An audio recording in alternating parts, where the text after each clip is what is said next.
Good morning, everyone. Am I audible and visible to everyone?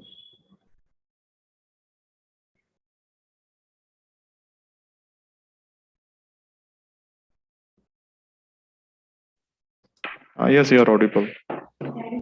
Thank you so much for the confirmation. Good morning, everyone. I welcome you all to the International Multidisciplinary Rehab Econ 2022 on Neuroscience and Neurology, organized by MGM School of Physiotherapy, Aurangabad, Maharashtra, and Association of Clinical Neurology and Mental Health. Association of Clinical Neurology and Mental Health is one of the non-profitable professional associations operating under TechnoArte Research and Development Association, TRADA, meant for research and development in the field of neuroscience, neurology, and neurosurgery. ACNM is a paramount body which has brought revolution and sustainable development in the field of neuroscience, neurology, neurosurgery. It is a professional association caring for people. ACNM is an international forum for doctors, medical practitioners, research scholars, scientists for sharing knowledge and innovation in the field of neuroscience, neurology, and neurosurgery. ACNM aims to bring doctors and medical practitioners together to encourage intellectual development and provide opportunities for networking and collaboration. Speaking of bioleagues worldwide, as a globally recognized professional organization operating under TechnoArte Research and Development Association, BioLeagues Worldwide is dedicated to the out-and-out advancement, proliferation, and furtherance of research and development activities in the field of medical science, pharmaceutical science, life science, and healthcare. Now, talking about MGM School of Physiotherapy, it is a state-of-art campus situated in Maharashtra's Aurangabad city. From the date of its inception in 2008, this has grown into one of Maharashtra's leading academic institution. MGM School of Physiotherapy, a constituent unit of MGMIHS Navi Mumbai, is an example of the essence of educational heritage and diversity with a blend of 21st century modernity. Our vision is to be a top ranking center of excellence in health, science education, healthcare, and research. The mission of MGM School of Physiotherapy is graduating the students which will be or have the required skills to deliver the quality healthcare to all sections of the society with compassion and benevolence, without prejudice or discrimination at an affordable cost. As a research center, MGM School of Physiotherapy focuses on finding better, safe, affordable ways of diagnosing, treating, and preventing disease while maintaining the highest ethical standards. First, our first academic partner, Spv Physiotherapy College, is situated at the Diamond and Silk City of Surat. The beautiful campus with lush green foliage consists of various blocks. Its ambience, environment, and character combine to create a positive atmosphere truly desirable for learning. It is easily approachable both sides by public and private transport. The vision of the Institute is to be recognized as a leader in physiotherapy clinical practice, research, and education. The mission of the Institute is to advance the health of humankind by developing leaders in physiotherapeutic healthcare and science through excellence in physiotherapy education is student-centered and inclusive of professional values, standards, and guidelines, fostering scholarly activities in physiotherapy which contribute to the professional body of knowledge globally. Extend physiotherapy sessions, services to community by serving as clinicians, consultants, and other healthcare accessible to all. The second academic partner, Tilak Maharashtra Vidyapith. The origin of Vidyapith dates back to pre-independence period 1921, when immediate after the demise of Lokmanya Bal Gangadhar Tilak, his follower Mahatma Gandhi mooted the idea of establishing a university in his memory. It aims to impact national education through a fine blend of traditional and modern teaching, as well as to democratize quality higher education by empowering the masses and reaching the unreached. The third academic partner is Sri Suleshwari College of Physiotherapy. Sri Suleshwari College of Physiotherapy, Bhandu, is a private unaided institute situated in Mahasena, district of Gujarat. It is established in 2015. SSCP approach is to combine academic abilities, personal development, and practical skills to prepare a new breed of mature practitioners. The course at SSCP involve an integrated learning approach, creating a unique synergy between theory and practice. The training is interspersed with periodic evaluation projects, seminars, workshops, and presentation to enhance understanding of the topics covered. Moving on, about the conference, Rehab Econ 2022. Association of Clinical Neurology and Mental Health, in association with MGM School of Psychotherapy, organizes the International Multidisciplinary Rehab Econ 2022 on 26 and 27 February 2022 at Maharashtra, India. The MGM School of Physiotherapy invites physiotherapy undergraduates, postgraduates, PD professionals, nursing and healthcare professionals to submit their abstract to the International Multidisciplinary Rehab Econ 2022 under the theme, A Journey Towards Inclusive Society.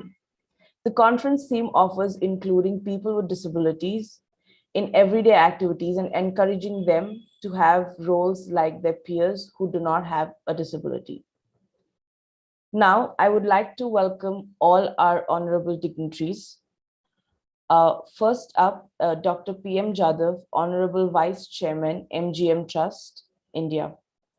I would like Dr. P.M. Jadhav to kindly say a few words. Over to you.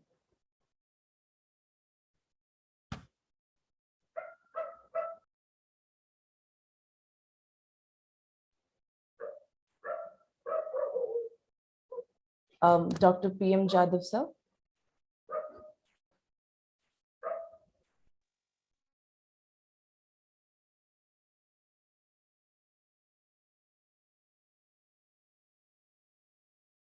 So am I audible?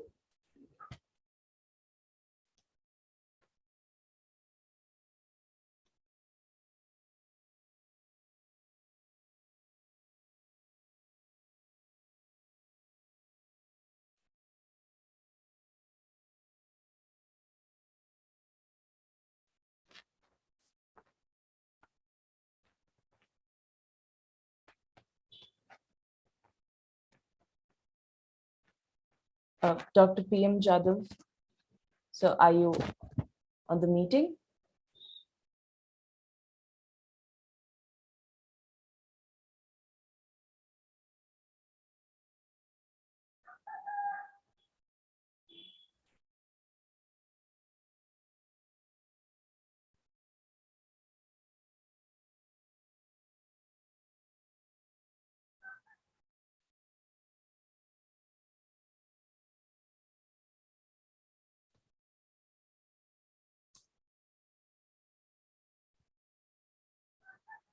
So we'll be there in a moment.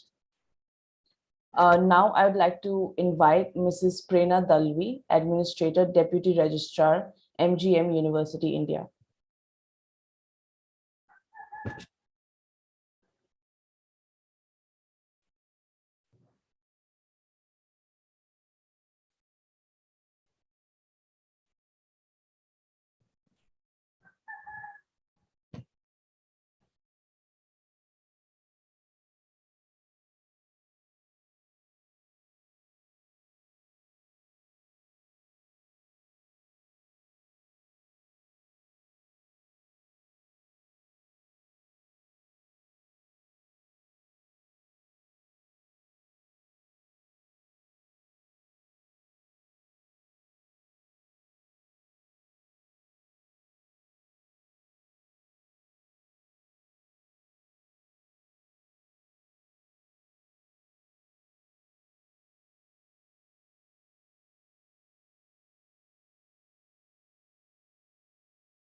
Sorry to keep you waiting.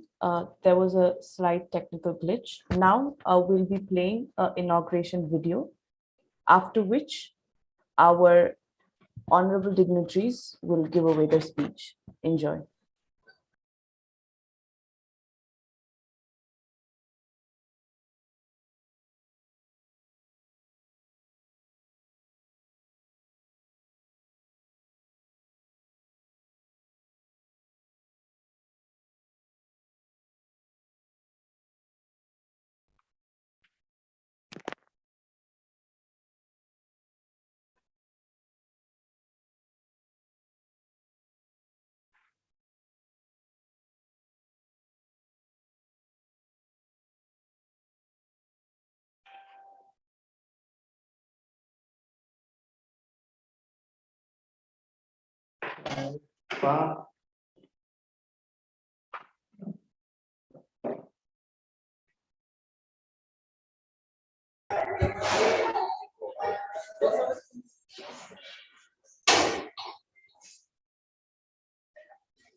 Today is the day, that is 26th February, and I would like to welcome one and all present for today's International Multidisciplinary Rehab Econ 2022 from MGM School of Physiotherapy, Aurangabad, by Association for Neurology and Mental Health and MGM School of Physiotherapy, Aurangabad, in association with our scientific partner, BioLeaks, our research partner, United Innovators, and our academic partner, Spv Physiotherapy College.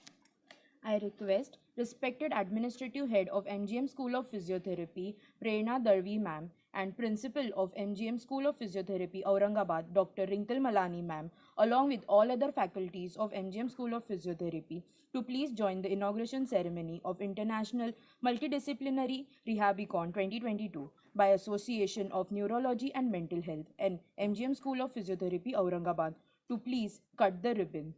Please come over the dais.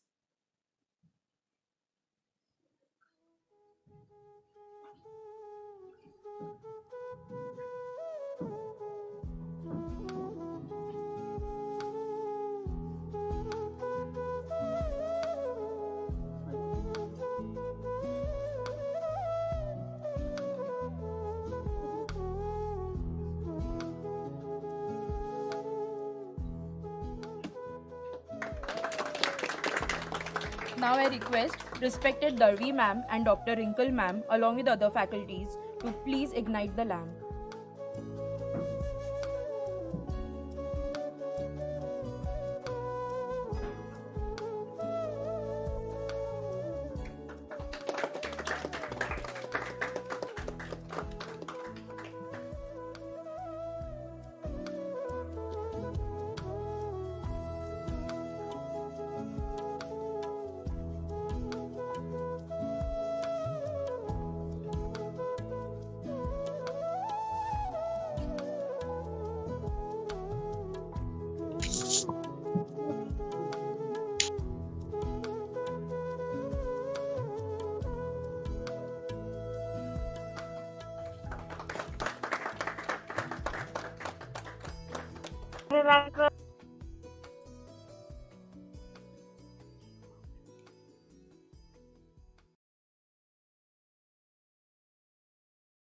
It is my honor to address all the dignitaries for the opening ceremony of International Multidisciplinary Rehabicon 2022. I would like to show my endless gratitude to everyone who is physically and virtually present and watching us. Looking forward for the great day ahead. Thank you so much.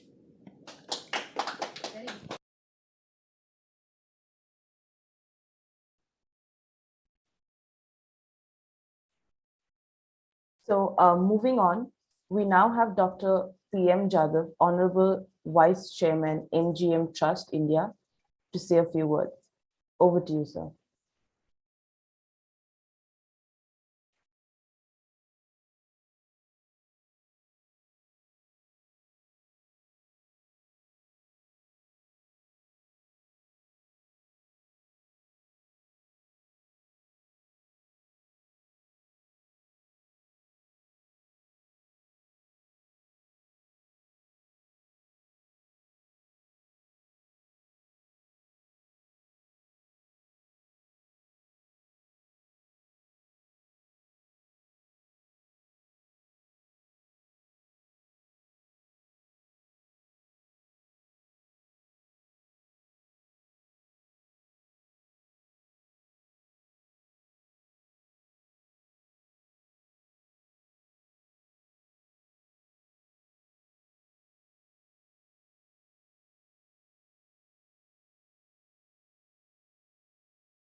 Of e-learning is taught by us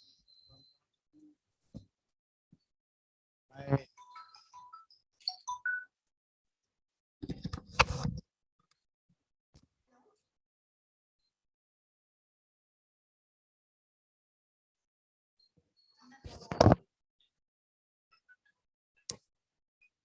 I'm just a minute. I'm just a minute for shutting down.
Good morning, everybody.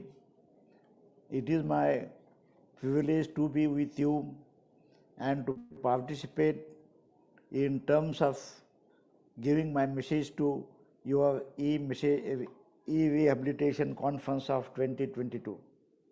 It is indeed a new era of e-learning which is taught by us from last 2 to 3 years by COVID time.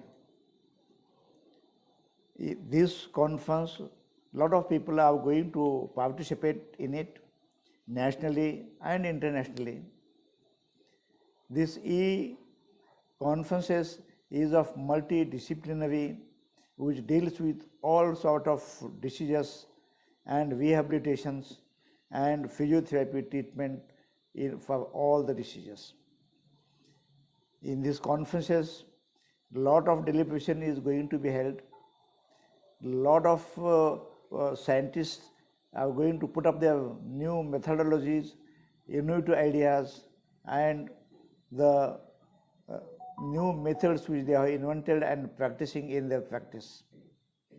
I hope this sort of international and national conferences is going to be useful not only for the faculty but for the staff and new innovative physiotherapists as well. We are indeed in a time of great innovation in field of rehabilitation. So come and join us for this evolutionary knowledge hub. We are looking forward for an excellent meeting with a great scientist from different countries and different part of the world, sharing new and exciting ideas, results, and treatment methodology. I wish the best luck for this conference. Thank you. Thank you, Dr. P.M. Jadhav. Now, Mrs. Prerna Dalvi, Administrator, Deputy Registrar, MGM University, India, will give away a few words.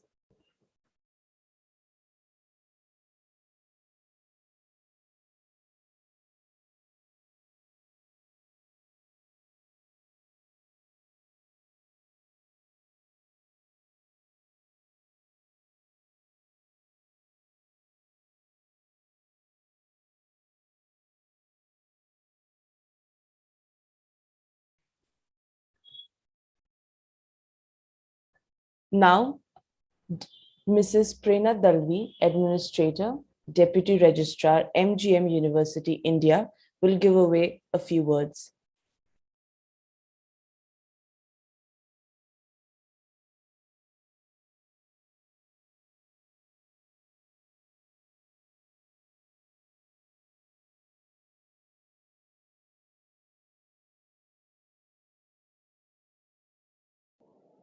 Dear delegates, warm greetings. On behalf of MGM School of Physiotherapy, Aurangabad and BioLeague, I would like to welcome all of you to the International Virtual Conference on Multidisciplinary Rehab and Efforts for the Inclusion of Specially Abled People in the Mainstream Society. I am sure that this conference will provide recent trends and will get chance to showcase their talent. We are committed to enrich with updated knowledge in this rehab conference. Thank you.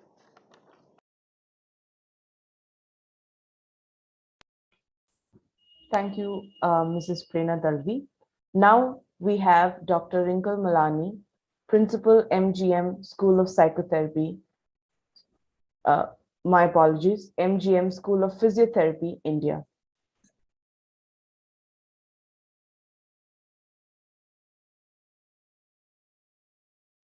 Dear delegates, I am privileged to welcome you all to the Rehab Econ 2K22.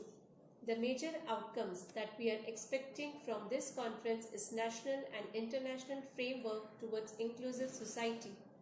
This multidisciplinary conference will add on and enrich your knowledge about rehabilitation and importance of inclusion of people and society with special needs, including of research in the field of multidisciplinary rehabilitation, which will be showcased in this conference.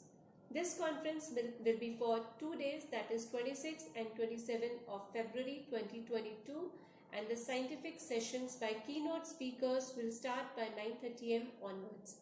I would like to conclude my speech by encouraging all the delegates to participate actively in all the sessions throughout various symposia.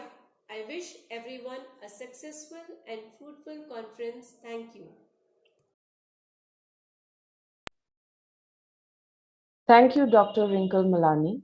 Now, Mr. Rudra Bhanu Satapathy, CEO, TechnoErit Group India, will deliver a few words.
Thank you for your patience, everyone. Mr. Rudra Bhanu is here and he will deliver his speech now. Over to you, sir.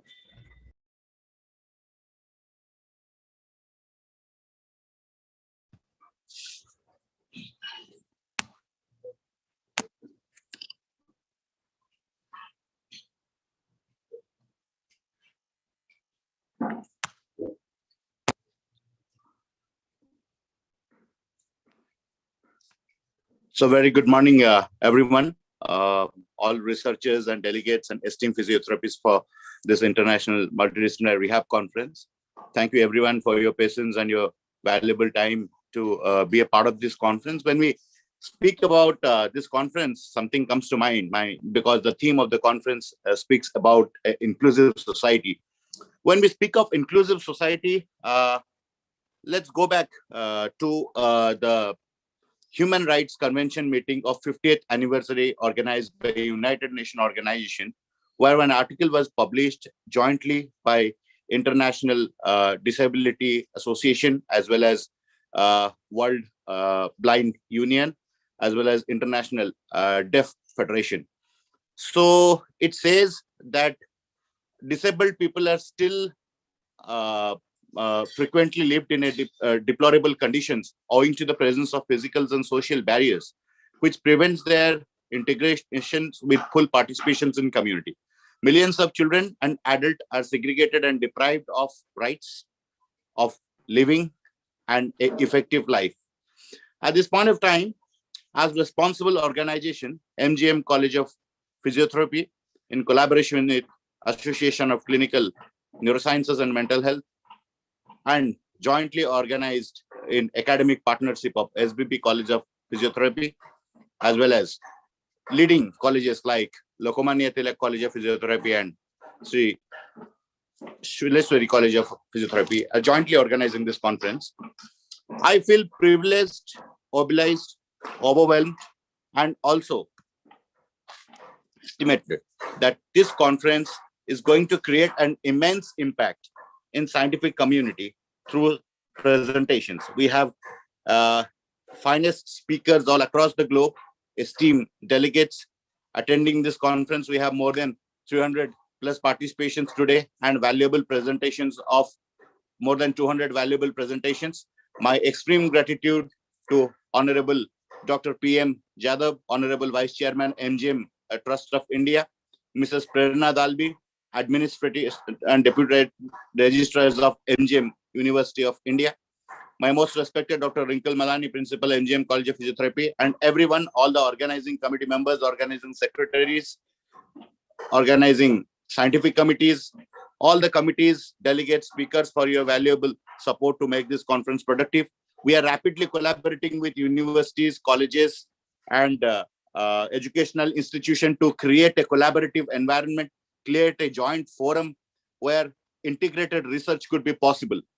We are frequently organizing this type of world-class scientific events and conferences all across the globe, not only in India, where we provide privileges of scopes and research to everyone. We believe quality education, higher research is accessible and must be available to everyone.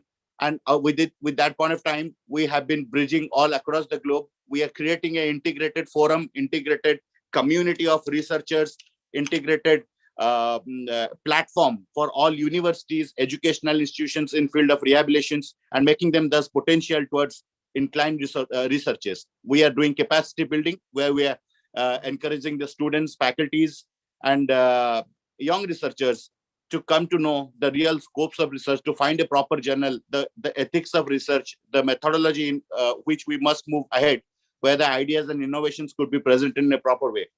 Our R&D team is rapidly working to build up a platform where we have the database of presentations, and those presentations could be cited, referred, or shared among the community.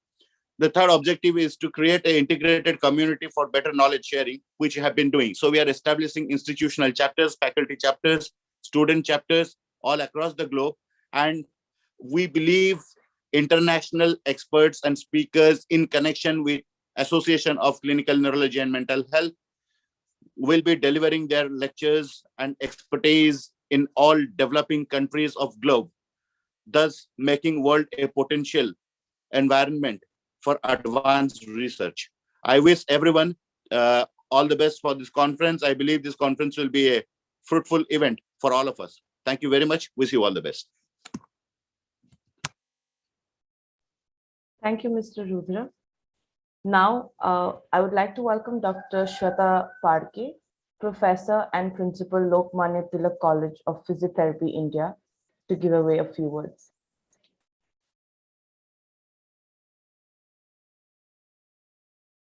Greetings to all present here. I, Dr. Shweta Satish Padke, Professor and Principal of Tilak Maharashtra Vidyapith's Lokmanya Tilak College of Physiotherapy, Kharghar.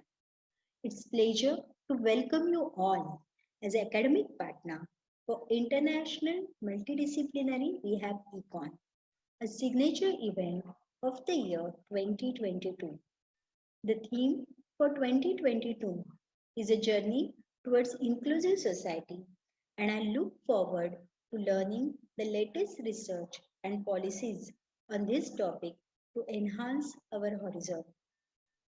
Over the last 22 years, I have made contributions in research, teaching, and practices, resulting in impacts on many sectors of society.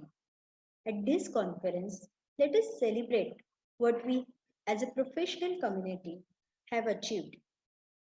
Additionally, our future vision is to create even a greater value to all concerns of the globe. This conference will be one for us to share our thoughts and exchange ideas on how to chart our journey forward to reach a new height of inclusive society. We have many experts from across the field who will be staying with us for the next 2 days, sharing their thoughts, knowledge, and opinions.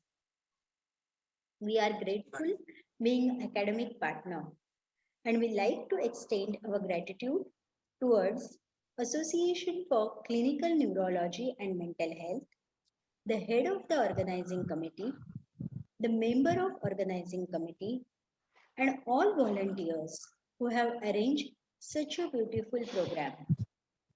We hope that you will have a productive and fun-filled time at this very special conference from the comforts and safety of your home. I'm pretty sure this conference will be stimulating and productive for the advancement of the inclusive society.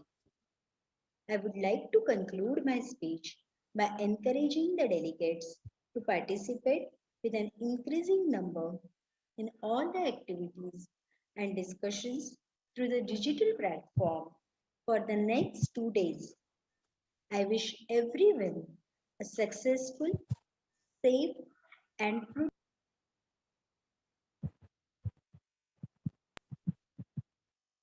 Thank you, Dr. Shweta.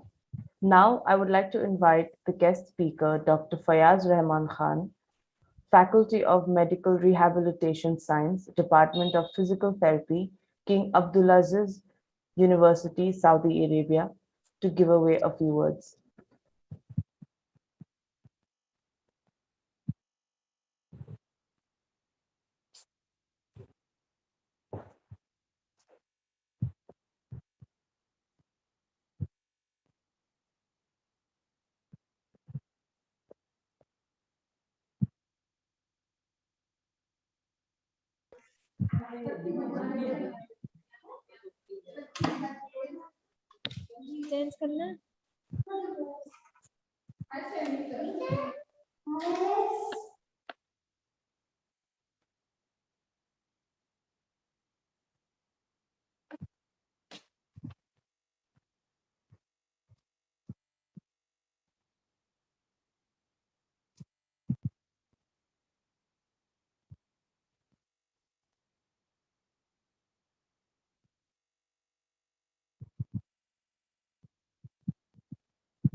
Father, just kill me.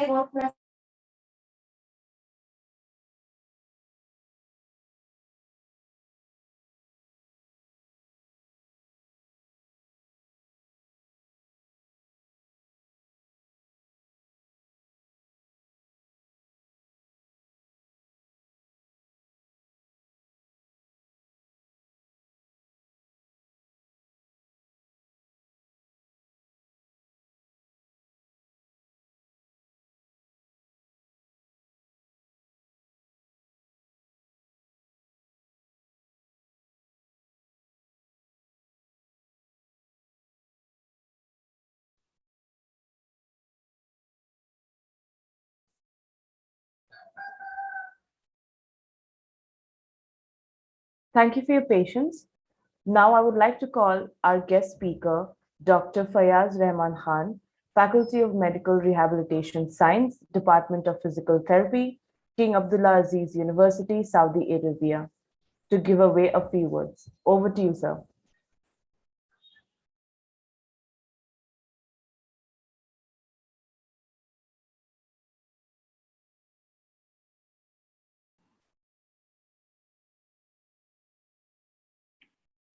Very good morning, one and all. Can you hear me?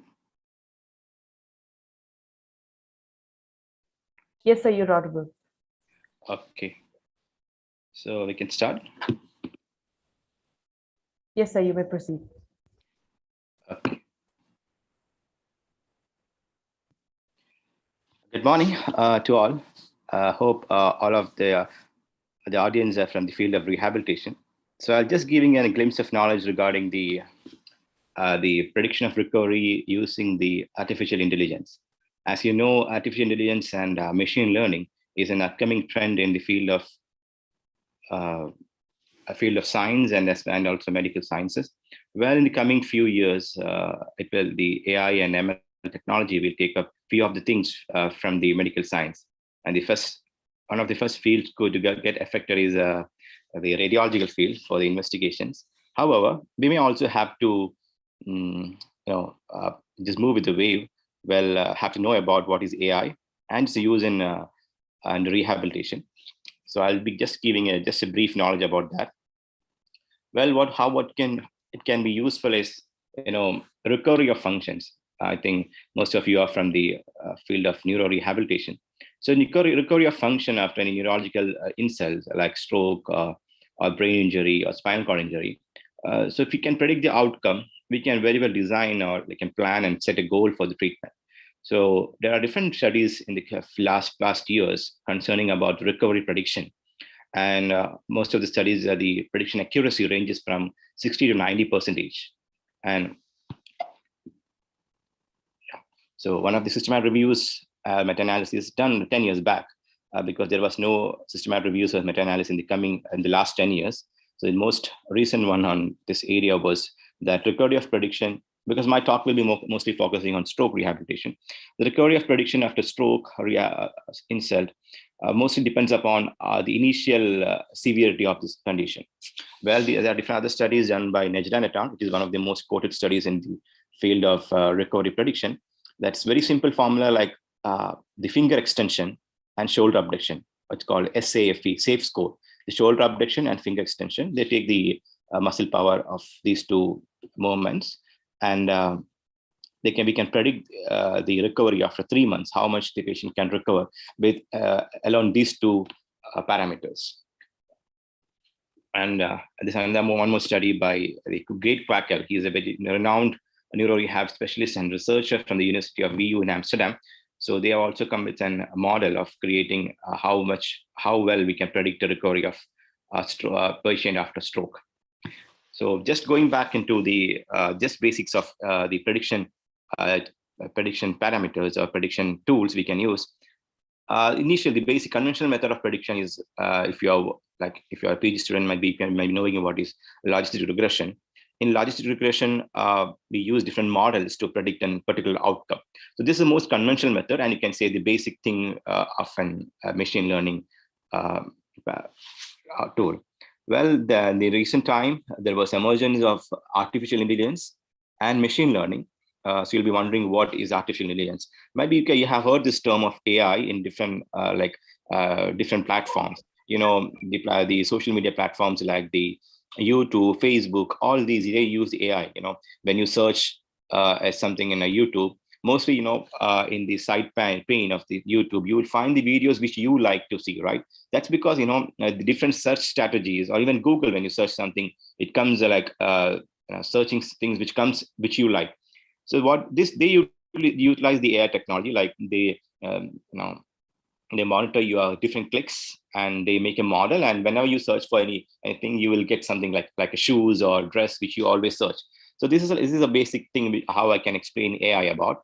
Machine learning, actually, it's a part of AI, and it utilizes the different data, like how they use in the social media platforms. Like you can say they utilize different, like, millions of data, and they form a model out of it. So this is the basics which I can explain. Might be after session, if you have any queries, I can answer for that. So these are three things the basic things you can understand in the field of AI. Well, another study which was very recently published using this study, which that they have done a review of different artificial intelligence and machine learning tools in the use of predicting stroke rehabilitation outcome.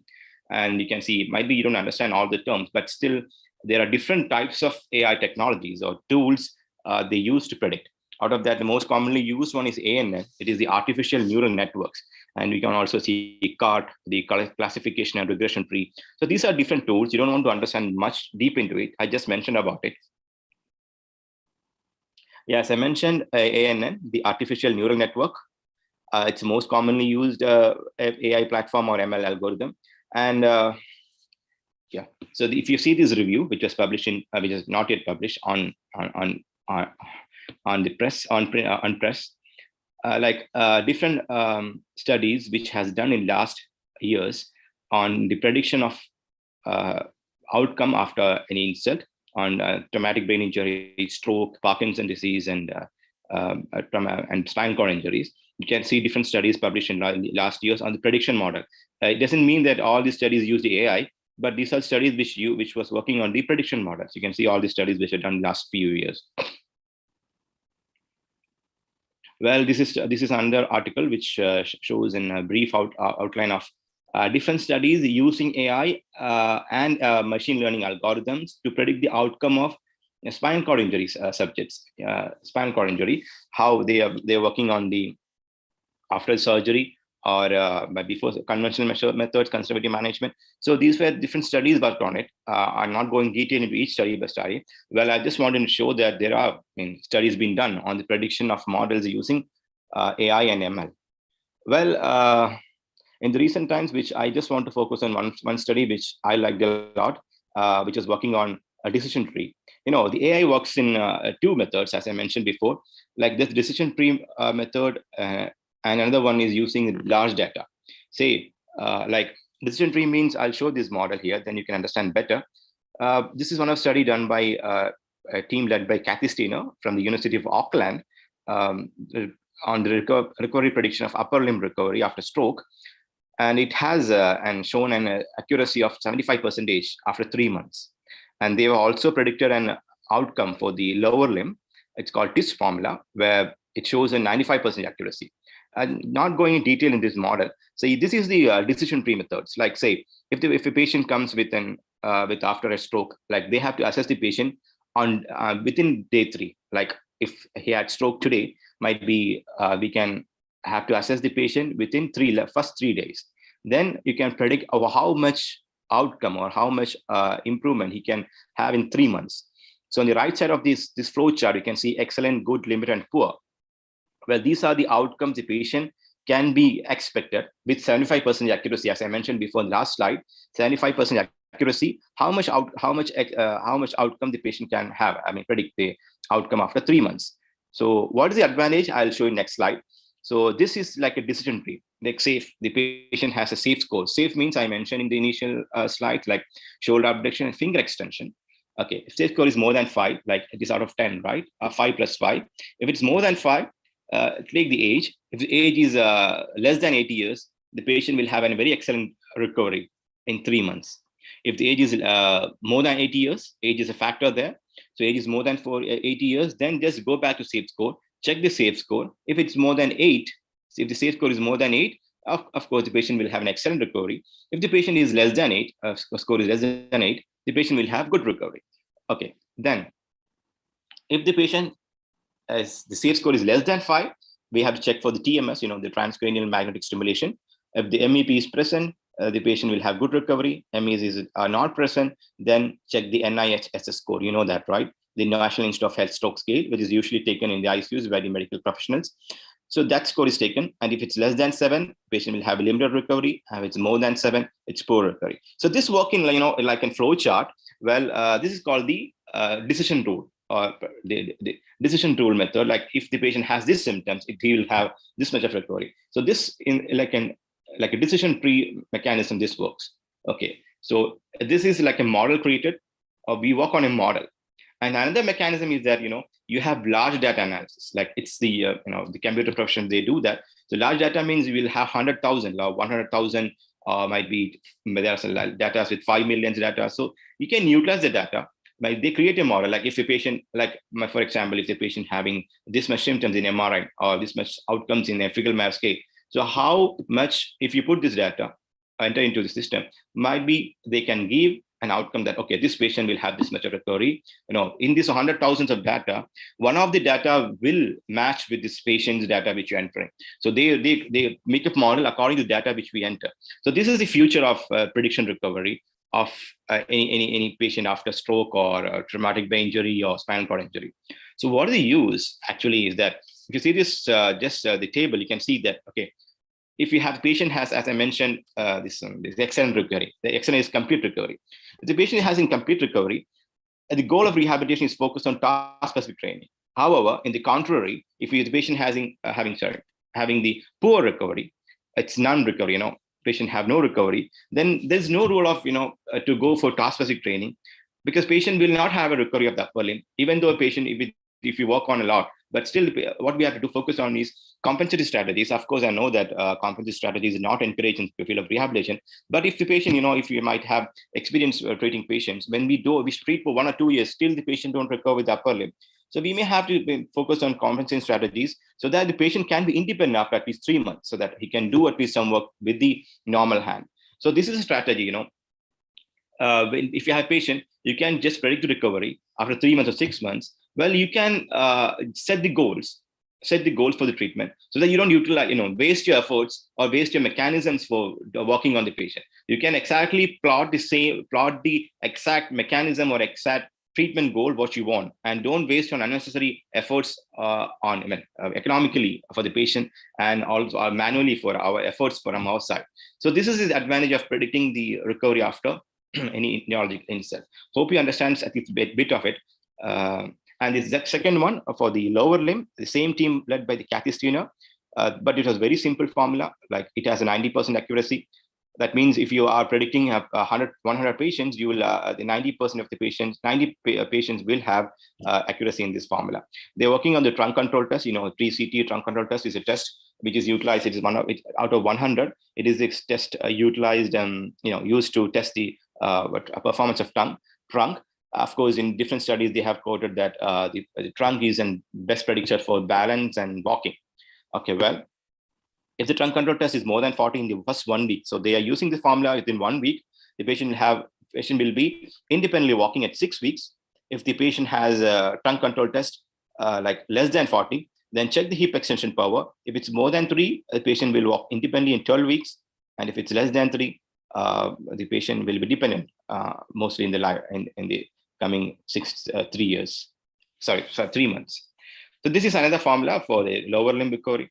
So hence what I have to focus is that, the AI mechanism or ML mechanism, machine learning, which is upcoming trend in our field. So we have to just, my idea was just to give a knowledge of what is AI or what is ML in the field of rehabilitation, of course. And, this is going to be a coming trend in the field of science, and especially in the medical science. And of course, in that time, we should not say that we are not aware of that. We should say that, okay, we are aware, and what is the use of AI and ML in the field of rehabilitation. So I was much focusing on the field in neuro rehabilitation. Well, there will be an era where you will have something called personalized medicine. You know what is personalized medicine means? We treat the patient according to each condition. So as I mentioned, if you have a large data sets, and if you have an particular symptom for the patient, and if you enter these symptoms into the system, it will give you how much the patient can recover according to this patient's symptoms and clinical signs. And you can very well design a specific, a tailor-made treatment for this particular patient. So that's called personalized medicine. So there will be an era of personalized medicine, which will be driven by the platforms like artificial intelligence and machine learning. So that's what I want to have to give you like a brief outline. Well, this is another platform called Therapa software, which we are just running on. We are working on this software. It is a patent software from US, and it's our collaborator who developed it. Actually, he's also an Indian. He developed this software from India, but he's utilizing this in US. And we are just working on the testing of this. This is a software for the prediction of exact diagnosis of back pain. So if a patient have any back pain like cervical to lumbar, this software can differentially diagnose what exact pathology it is. Like, usually for the like a pathoanatomical model, which we usually get in radiological findings, they just give the pathoanatomical model. But if the patient has any symptoms like for the SI joint pathology, the MRI won't give you that exact pathology. They just give a broad outcome of the pathoanatomical model or pathophysiological symptoms there. Well, this can predict exactly according to all the symptoms. So they in this system, we are using a rule-based and the rule-based algorithm. Like if the patient has this symptom, what is the outcome? So in that way, this can predict. Actually, we are working on it. We are getting around now more than 90% accuracy in this software. We are testing on a testing stage. Hopefully, in the coming 3 to 4 months, we finish the testing and it will be available on the market. So actually, this is like this is an AI technology which this is actually how he developed this software was he was an idea 80% of the 80% of the disease can be predicted or can be diagnosed differentially by taking history. So actually, this software works only in history taking and just history taking, even no physical examination. Just history taking means the normal history, we're not testing any special testing or there's no radiological findings, just on the history and examination, not physical examination. So with this, the software is predicting the exact back pathology.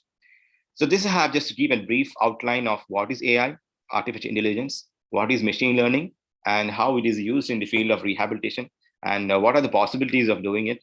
So as I know most of the audience are the young blood. So you have a future to work on this AI and ML technology in the field of neurorehabilitation or the rehabilitation. Of course, India is a place where you can find it's a place for playground for the information technology and computer science. So it's easy to develop, and this software was developed in India. Even I'm Indian, so it was developed in India. So I'm very proud of that. We can develop that, and we can outsource that into the market. So that's what I have to mention you regarding AI and ML. Hope it was informative for you, and thank you for your patient listening. Thank you, Dr. Fayas, for that enlightening speech. Do we have any questions from the participants for Dr. Fayas? Anybody?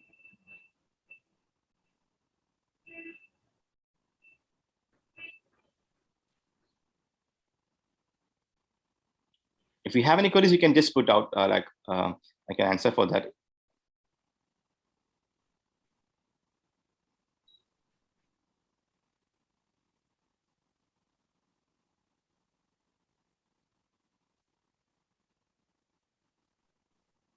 We'll wait for another minute. If anybody has any question, you can put it on the chat box for Dr. Fayas to answer it for you.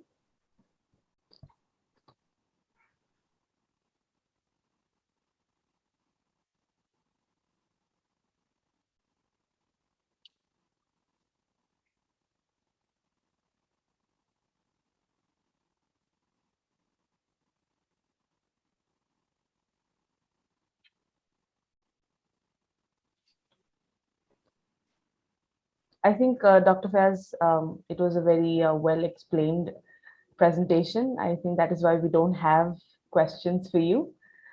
Nonetheless, thank you so much for being with us. Okay, you're most welcome. We'll proceed ahead. Okay.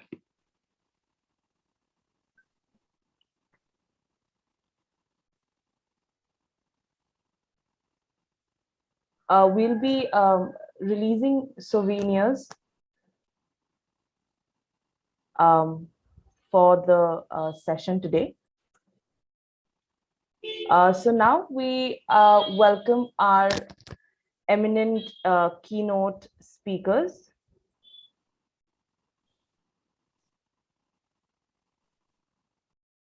First is Dr. Geeta Seth, founder, Geeta Seth Nutritionist and Dietitian, Indonesia. Second, Dr. Shubhajit Bhattacharya, role model, motivational speaker, certified counselor, India's first two-wheeler rider without both hands in India. Third, Dr. Nidhiri Chance Christian, General Secretary, Ayosha Limited, Assistant Lecturer at Department of Physiotherapy, University of Rwanda, East Africa. Fourth, Dr. Srikanti, mental health professional, psychiatric social worker, India. Fifth, Dr. Todd Roberts, CEO and co-founder, Assistive Technology Development Incorporated, US, United States. Sixth, Dr. N.S. Senthil Kumar, Chief Operation Officers and Executive Director, the Association of People with Disability India. I would also welcome the session chairperson, Dr. Malarvisi, Dr. Zubair, Dr. Basavaraj Motima, Dr. D. Anandi, Dr. Jyoti Parle, Dr. Biringiro, Dr. Pooja Agarwala, Dr. V. Selva Ganapati, for joining us during the pandemic situation and impairing their expertise with us. I would also like to take the opportunity to welcome all our presenters from across the globe who have spared their valuable time in enlightening us with their latest research studies. I would also like to welcome all the attendees joining us today. Now, I would like to call upon keynote speaker, Dr. Geeta Seth. She's a qualified nutritionist and a dietitian over 15 years, a 2 times gold medalist in the field of nutrition. She's also a qualified diabetes educator, a diabetes pump trainer specializing in the field of diabetes. She claims to have normal blood glucose in diabetic with the right diet to avoid diabetes complications further. Also with the right carbohydrate continuing for type 1 diabetic according to their dose, she gives the accurate diet to achieve normal glucose in the blood. Dr. Geeta has worked for various health institutes and hospitals till date. She does not have a single failure in terms of patients. As a speaker, she has given nutritional services to various corporate institutions and schools. I welcome you, Dr. Geeta. Over to you. Thank you so much. May I share my screen, please? Because Yes. I cannot. Yeah. Yes. Good morning, everyone. And I'm very happy, what I would say, I would welcome everyone to this conference. I'll be sharing today something which is very simple. It is diet, but it's one of the most important aspects when it comes to treating a patient. Before me, we were talking about, the doctor spoke about how the upper limbs and lower limbs can be strengthened and work in their way. But believe me, that cannot be achieved without a diet. So a diet is extremely important. I would like to share a small, sorry, I would like to share this.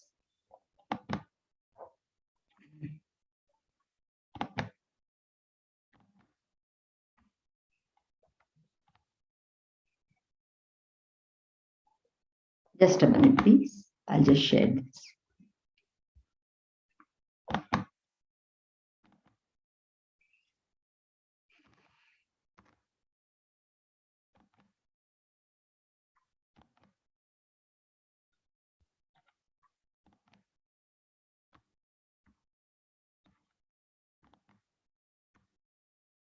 Just a second, please.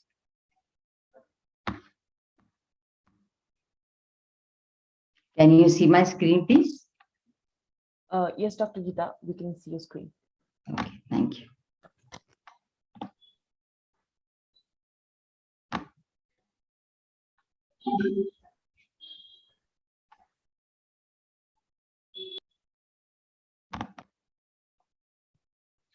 So we are going to talk about role of diet in multidisciplinary approach towards patient recovery.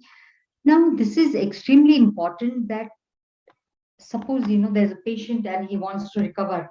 Without the right diet, it cannot be achieved at all. I'll just go, sorry.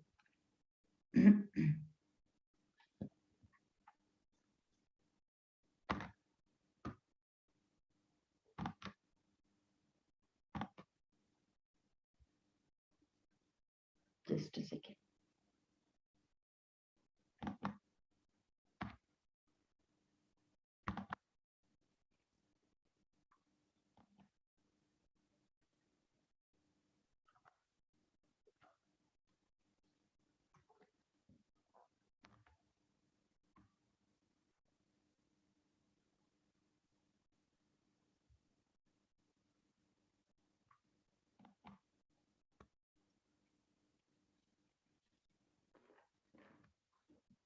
So the diet's role is very, very important when it comes to our body and our patient's regular system.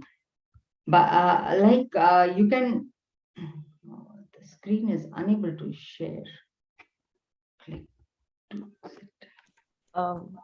Dr. Geeta, if you could click enable editing on your presentation, and then you can slideshow it. No, I can see now today's fancy lifestyle. Fancy lifestyle of today has raised its bar for self-inviting several health diseases that we know. Like people believe that they would just be easily relieved from sickness with regular medications from a good doctor. That's what today's modern world and the people believe. Medicines alone, they cannot provide recovery from diseases. The importance of diet in chronic illness plays a major role. Let us take example of our heart patients and diabetics present here. A patient with heart disease needs to keep his lipids in range, means eat food made with MCT. MCT is medium chain triglycerides like coconut oil and ghee. We can sometimes use olive also for lowering the lipids. Now, this is a very important point. Whatever approach you are taking to make the person healthy again after a heart ailment or after a heart stroke, any such thing, it's very, very important that the person has to take care of the diet. In case the person is eating heavy food and still taking all sorts of oils to be cooked, his food to be cooked, it's not going to help. It's not going to help at all. To our patients, we have patients who are not very, very enthusiastic about diets. They just want to carry on with their life and the medication they take. With such people, we try to give them flaxseed seeds powder thrice a day, 3 teaspoons a day. And believe me, there's a big difference because these flax seeds have a good fiber at the same time, omegas also, which help them. Sorry to disturb, Dr. Geeta. Could you hear me? Ma'am, your screen's not visible. My screen is not visible? The PPT is not visible. Oh, what is... You haven't shared the PPT on the screen. Oh, I think I had. Is it visible now? Not yet, ma'am. But this is going on. I'll just check it once. Now? Not yet? No, ma'am, not yet.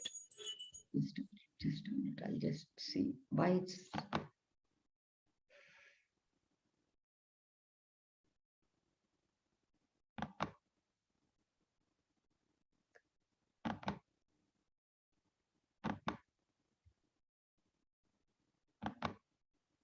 Can you see now? Yes, ma'am. It's visible on the screen. So now a high fiber diet is recommended in the form of skinned pulses, fresh fruits and vegetables. The person might be on a wheelchair or bedridden, but the diet has to play a very, very important role when it comes to their health. So generally what happens that we ignore this diet, we feel that, oh, diet is not as important, but believe me, the diet plays a very major role when it comes to... Am I visible now? Okay, in that case, we have to keep a check on the weight. This is again very important. Overweight person, he might be, it's very difficult for him to, perform his daily chores. Like if the person is wheelchair bound or if the person is on the bed all the time due to these ailments, then we have to see to this that the person is not overweight at all. Compromising on your health is not an option when one is bound or dependent on amenities. Like we spoke about multidisciplinary. So when it comes to diet, try to understand that if the diet is not correct, nothing is going to work. Then the dependency on the amenities is going to be further delayed. So if a person is wheelchair bound and if he's overweight, nothing is possible. The life becomes more difficult with him after that. Similarly, like let's talk about diabetes because I specialize in diabetes. So no matter how many anti-diabetes medicines we give or we inject insulin to the person, but correct diet is of utmost importance. This is very, very important, as we know that when we eat, the insulin is secreted from our pancreas, and then the foods, the carbohydrates in the foods, they get digested. This is the normal procedure. But when the insulin does not secrete completely or partially, it secretes partially or very less, then we compensate it with the anti-diabetes medicine. But at the same time, if the person is eating a lot of carbohydrate, then it's not going to help at all. Then how much ever he takes. So we have to take care of this, that we can design, for that person, we can design a low glycemic index diet where his blood glucose is maintained in normal range, and at the same time, some physical activity. If a person cannot physically be active, he can be active wherever he is sitting, wherever he is sleeping, even if he is bedridden. This is very important. And you have to maintain a good diet, good regime for that person. Sometimes what we do is that we just give the person a normal diet, but we give him some physical activity 10 to 15 minutes after every meal, that is after breakfast, after lunch, and after dinner. This removes the extra carbs in the blood, and the blood sugar comes to normal glycemia. This is what we do. That's why I have always claimed that I can help any diabetic through diet. Because if you give them, if the diabetes is very high, whether it is type 1 or type 2, it's going to come back to less if we give very, very less carbohydrates. But yes, you cannot give carbohydrates in such less amount that the muscles or the body, which needs the normal carbs to perform the normal functions daily. That's how we have to take care. I mean, we have to get the medicines and or insulin, whatever it is. Now, we have also seen that the patients with neurological condition, as on diet, we cannot do too much except give them omegas. Now, the non-vegetarian omegas, they come from the fish source and seafood and fish source. And the vegetarians we can take from seeds and nuts. This is a very important point, that we have seen this. The person with neurological problem, we give them gabapentin and other kind of supplements, the nerve supplements, but the foods, they make a lot of difference. So diet plays a minor role in neurological conditions also. Reversing existing chronic and debilitating diseases have been investigated over a time and have concluded that diet plays an important role in handling the patient. This is very, very true. There have been so many patients where diet has actually helped them being more active, being more, they can easily react to the medicines, whatever they are given, so that they can get easily, very quickly, they come to the normal range of their life without much of any support. Like, of course, they take the supports of the medicines and other things they are using for their problem, but diet at the same time has played a very important role. A whole grain diet rich in antioxidants, fiber, and mineral is helpful to all patients who are physically inactive and are dependent on wheelchair, etc. For such patients, we give antioxidants in the form of food, fruits, fresh vegetables. We give them seeds and nuts. We give them the powder of different nuts and seeds so that they can quickly bounce back to better health. And it has actually happened that, food has played its role, and things have been better with that person. Attending to a patient with multidisciplinary approach is the correct way. That way, many lives can be saved. This is true. So diet has played an important role in all this. And if we continue giving the right diet, that's why we call for every patient, we don't call it a diet, we call diet designing. We see about their parents, grandparents, if there's any chronic illness, and looking to that, thank you. That's all. I'll just stop sharing. I'm sorry for my screen is not today as. So all I want to say is that a right diet plays an important role in a patient's life. They can easily come out of it with other medications also. They can easily come out of this because of diet. That's it. Thank you. Thank you, Dr. Geeta, for the enlightening speech. Do we have any questions from the participants today?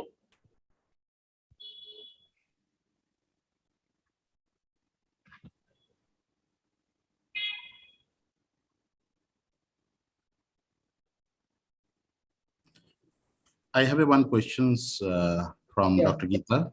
Yeah. First of all, thank you so much, Dr. Geeta, for your lovely presentation. And yes, as a person with disability, and when it is come for a, that the community which is in the village areas. So what is your suggestion that, specifically for the NGO or whoever is working for the social cause, how they can bring this kind of ideas or the innovations part, or they can give the awareness? Do you have any suggestion that how we can bring that?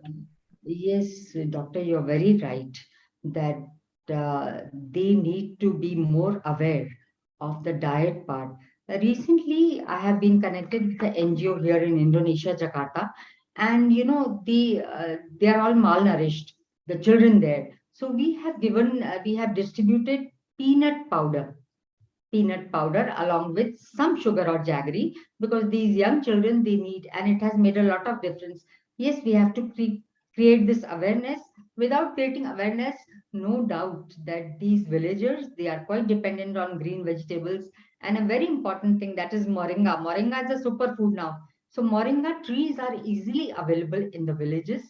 We have seen that they are well nourished when it comes to their vitamins. Sun, they don't need the vitamin D also because of the sun they are in. But yes, the awareness is not there. The people who are diabetics, the people who have heart ailments, they are not aware. When a diabetic feels weak, the person says, "Oh, give me some jaggery or some sugar or some halwa," and as they call it. So it becomes difficult. Yes, we have given them this peanut powder. We have distributed this to such certain people. In fact, we have even distributed peanut and not walnut, sorry, peanut and khajur together. We mix and make a powder, and we send them. This is, and they have actually felt better. We have to create awareness. Like in diabetic, they say that a person who knows more lives more. So same goes for village. And if they know more, they can, of course, they can live better in their life. We have to create an awareness for sure. Otherwise, this is true that they don't do well. This is very true. And with the support of NGOs and others, we have to create this awareness in different villages so that we can actually teach them. We have people who are pregnant and they need right diet. Of course, they carry on with their diet, but then awareness from us is very, very important, which is definitely lacking. Thank you, doctor. Thank you. Thank you, Dr. Geeta. We have another question. Yeah, sure. Siddhi Borana asks, a diet plan for polycystic, if I'm pronouncing it correct, patients, polymocytis patients. No, I didn't get you. Sorry. Is the question on the chat box? Yes. Yeah, please. Oh, Dolly. Okay. Now these patients have to be given a different diet. Definitely, we cannot just design the diet plan for them in this way. We have to understand their full background of their health issues, and at the same time, we just definitely go through the hereditary part also. We ask them whether their parents have what kind of diseases and what they are going through, what is their lifestyle. Yes, we can, of course, we can plan a diet for polymocytitis. And then at the same time, this is also true that, this is also true that it won't be effective if we don't design the diet and plan it with the person. But yes, we can give that to these. Thank you, Dr. Geeta. We also because this is a in-depth question. We have to design. So yes, there's a diet, Definitely, there's a diet for everything. We have given for everything, but one has to follow it completely. Another question, please. Is there any other question? Dr. Chance Christian had raised his hand. Sir, do you have any question? Yes, I do have one. It's not like a question, it's like I wanted to have clarification. For instance, we were seeing the challenges when we deal with patients with type 2 diabetes when they prescribe prescriptions. And some of the prescriptions, they go for supplements which might be expensive. And for instance, here in Africa, some of the plants are not available, some of the products are not available. And most of the people fail to um to comply with those guidelines. So I was asking, do you just consider the availability of those supplements, or you can also just see what is available on the market, which cannot be expensive? And secondly, I wanted to ask, do you just use that in your very nice presentation? You have mentioned about multidisciplinary teamwork. So do you also consider using the diet with the physical exercise that would be best designed to help those people with diabetes, because they might just work better if they are mixed as lifestyle changes? So those were just my few worries for when it comes to affordability with some of the diets that we used to see out there. Thank you. Okay, thank you for your question. So, let me tell you one thing, that I have treated my patients without supplements, without, everything for my patients, it comes from kitchen. There's not a single thing I use from outside. For example, to lower their blood sugar, we use cinnamon, we use fenugreek seeds. And yes, if you're talking about supplements, then definitely they might lack some supplements sometimes. This is quite common, because we give them a very limited diet. We don't give them fruits which are high in fructose. We don't give them vegetables like potatoes or carrots which have little carbohydrates. We don't give them too much. So definitely these people, they sometimes lack some supplements. And of course, then you can give them an antioxidant, just antioxidant pill from the market. But believe me, we can help everyone with only coming from kitchen. Like somebody just asked me, diabetic patients are asked to reduce the rice. I would water. I'm so rice, we don't need to reduce, as it's written here in the South Indian people, they eat rice all the time for everything, for their dosa, for their idli. Yes, agreed. Remember one thing, that one small katori, one small bowl of rice has same calories as in chapati. So that's not a problem at all when it comes to this. It is actually, the amount which is eaten. We give diabetics, I have diabetics who take rice every day. There's no problem in that. But it should be very limited. It should be as per the body type, as per their height, health. We design that yes, you need this much. There are people who, if they have eaten more, then we tell them immediately after their lunch or dinner, whatever they've eaten, whatever they have overeaten, they must do walking inside the house. We don't want them to go to the gym or to the ground also. In a small house, that can be done. And believe me, that is one medicine which helps. I have diabetic patients who are doing well without medicine also. Why? Because they have limited their food intake, because it's limited. Definitely, sometimes you need supplementation for such people. Yes, it's a good idea to give an antioxidant pill to diabetic patients. There are no specific supplements which we must give a diabetic. It is all equivalent to everyone. A diabetic only has high blood sugar, rest of his body is same. But yes, if you see a diabetic is overweight, he does not need antioxidants. Anyways, being obese is also not great for diabetics. We want them to have normoglycemia only by eating proper, eating not too much, and no need for a supplement also. Yes, please. Can you hear me? Yes, Dr. Geeta, thank you so So, much. it's maintaining a diabetic person at home is very easy. It is not difficult at all, provided you eat normal food, whether it is rice, whether it is chapati, whether it is something else. Yes, I definitely don't agree with breads and biscuits. Breads and biscuits, as per me, are destroyed food. They are so much, and like, how the bread is made. By the time it is out, that's why you must have seen that it is vitamin or calcium enriched. They try to enrich it, but it's not actual enrichment. So the best is you can have your rice, you can have your millets, you can have your wheat chapatis. Everything is fine as long as it's limited. I hope I have clarified. Okay, somebody just asked me also, diabetes patients are prone for peripheral neuropathy. What can they eat to reduce the same? What I have seen is if you give them a very high fiber diet, then the neuropathy lessens. Remember one thing, the neuropathy lessens with if your blood sugar is normal, if you keep it under 140, 160, I don't let it go more than 180 at all so that it's not affecting any organs in our body. It's very important to keep that blood sugar in control, of course, by diet, but yes, by walking also. I wouldn't say exercise, I would only use walking because walking has played a very, very important role when it comes to diabetes. May I have any more questions, please?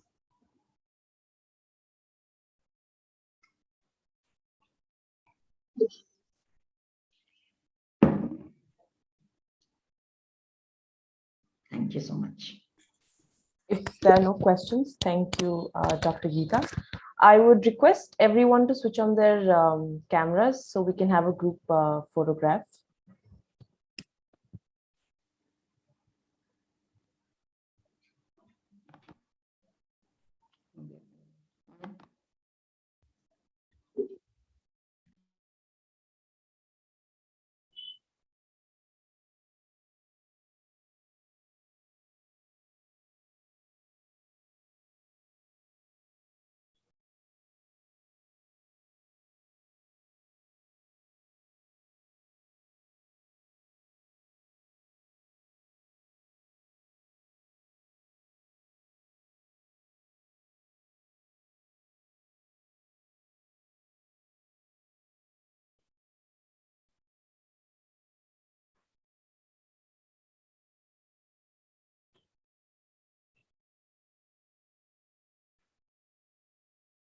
We'll wait for a minute when once everyone switches on the camera. Yes, we are waiting.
Okay, We'll take pictures then.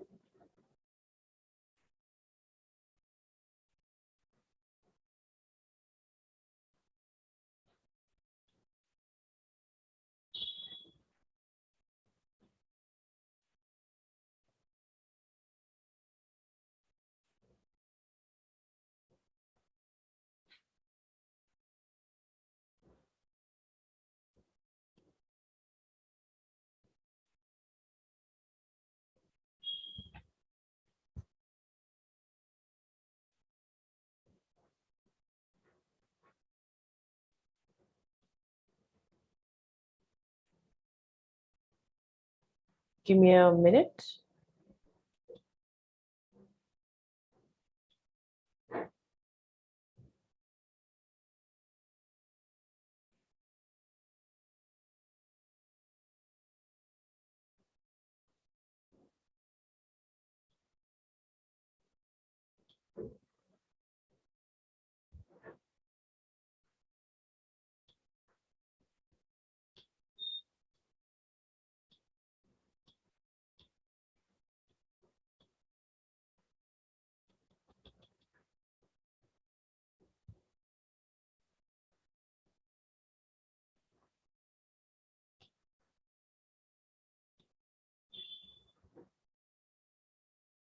Yes, thank you so much. We're done.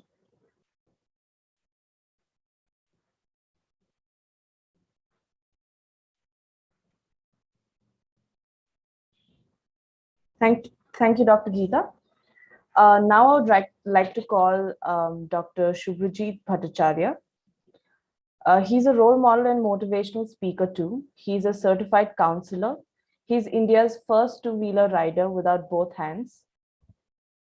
He is first rank holder for Students Innovation Award 2020 and the winner of IGNU Pan India, and designed two-wheeler for people who do not have both hands.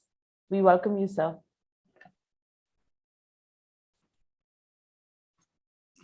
Thank you. Thank you so much, Nikita. Yeah. Before I start today's presentation, a small correction I want to do that. One, that I'm a Mr., not a doctor. I have not done that still. And yes, so I thought I'll just clarify that. And before starting, I'll just share my screen.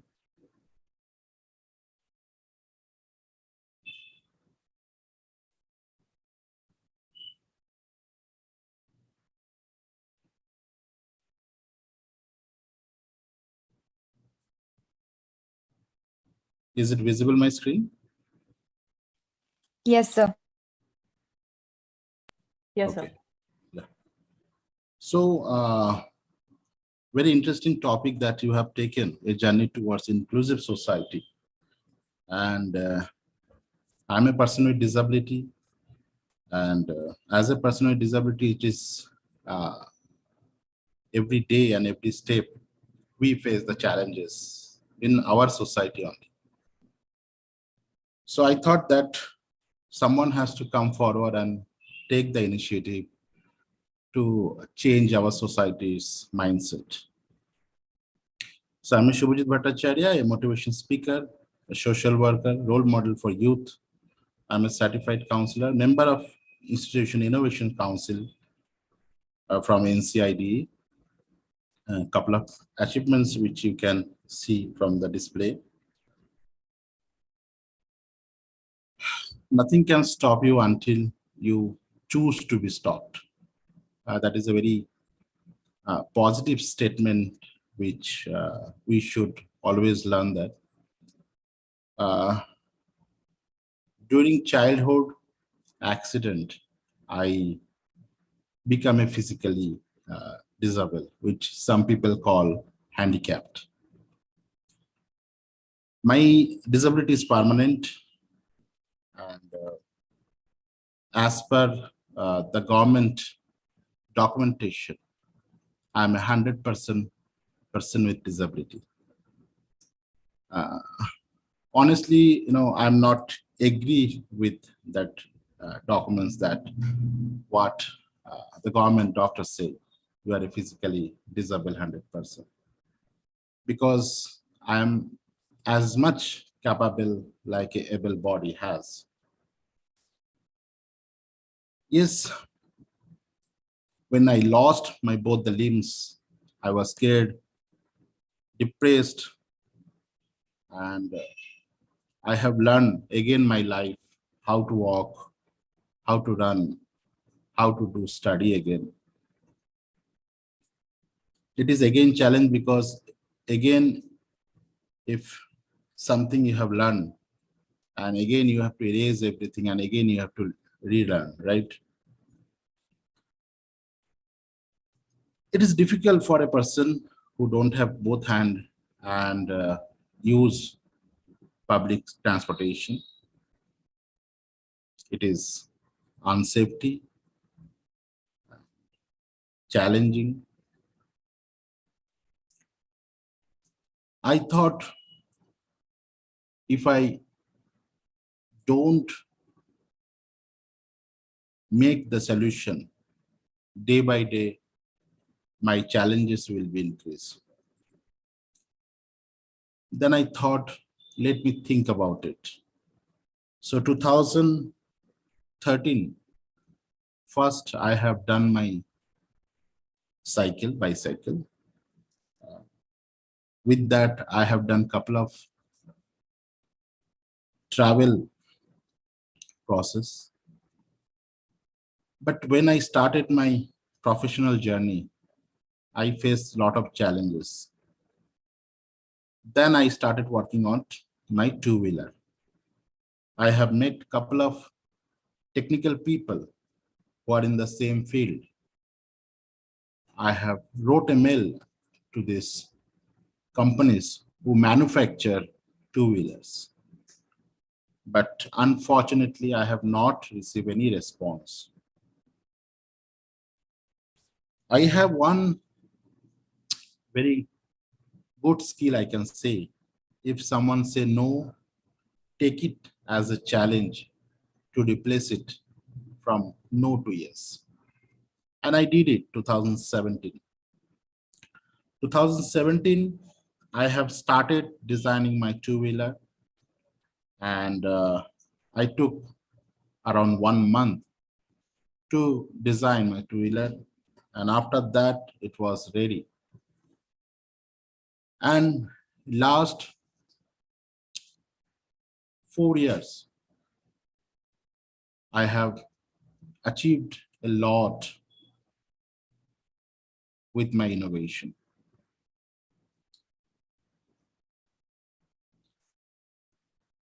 When I say what I have achieved so many things which society think that a person with disability can't do that. They have given a tag, what is the limitation a person with disability has or supposed to be. Yes, life is 10% what happens to you and 90% how we react. That is very important. When COVID-19 came in 2020, the first lockdown, and I have watching a news channel and I saw there is a multiple people, migrant laborers who are started walking to reach their villages. I feel very sad and I thought we need to do something for them. What we can do, how to do, where to start. Myself and my wife went to the nearest slums and understand their needs. We have started supporting them from our whatever we have saved for our future. And when we have started serving them, a lot of people come forward. They also need the support. And yes, social media, because my background is graphic designing. I have done my counseling and I'm a part of marketing. I have started posting those pictures to my friends and social medias. Yes, because of the lockdown, they can't come forward by physically, but they reach me over the phone and they told me that Shubhajit, we are with you. You just go forward. And gathering lot of support from the others and slowly moving forward. So many people in the Bangalore who has a migrant labor from Tamil Nadu, Nepal, Andhra Pradesh, West Bengal, Odisha, so many people around the world. Yeah, then when we started, we faced a lot of challenges due to lockdown, due to some restriction.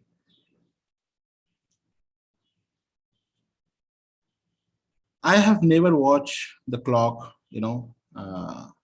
what is the time.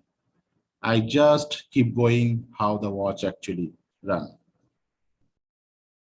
My scooter, my innovation helped me a lot to reach 6,000 plus families to support groceries, hygiene kit for women, medical kit for senior citizen, and daily baby food for children. I can tell you a small story which a vegetable seller made with an accident, and I got a information, and from my house to his house around 10 kilometers, and I took the grocery kit and I start in this road. I couple of times the police people stopped me, but I have explained what actually I'm going to do, and it is very much surprised for me. They are so happy. They encouraged me. They said, please go ahead. And I feel very much happy, when I'm able to do something. And because of my work, I have lot received appreciation from my colleagues, my friend, my family, and my well-wishers. It is not an easy task for anyone. We all face COVID-19 lockdowns, but a person with disability who don't have both hands. For my transportation, help me, my scooter, but my counseling skill help me to be motivated and also to motivate others. I always be strong and fearless, and I always kind with the people who really need my support. It is not about the money. It is not about the grocery support. It is not about the sanitary support. It is not about the baby food. It is also part of a emotional support which people need. Here is a no people with disability, no able body, because lockdown made equal, and I feel very much proud myself that because of my counseling skill, I can able to help more than 1,000 people who are migrant laborers. They are actually don't know what to do. They are panic. They wants to travel by walking. They don't have any vehicle support. They don't have a food. They don't have a money to pay the rent. They don't have a job because most of the people, they lost their job. But my counseling support, my counseling skill helped, motivate them, help them. So I feel very proud, when I present something to others, because I have seen a couple of celebrities who supported people and they help them to reach their villages. Because in a society, we have to be stay in an inclusive way. The society not for able body. It is society for all of us, and we have to stay together.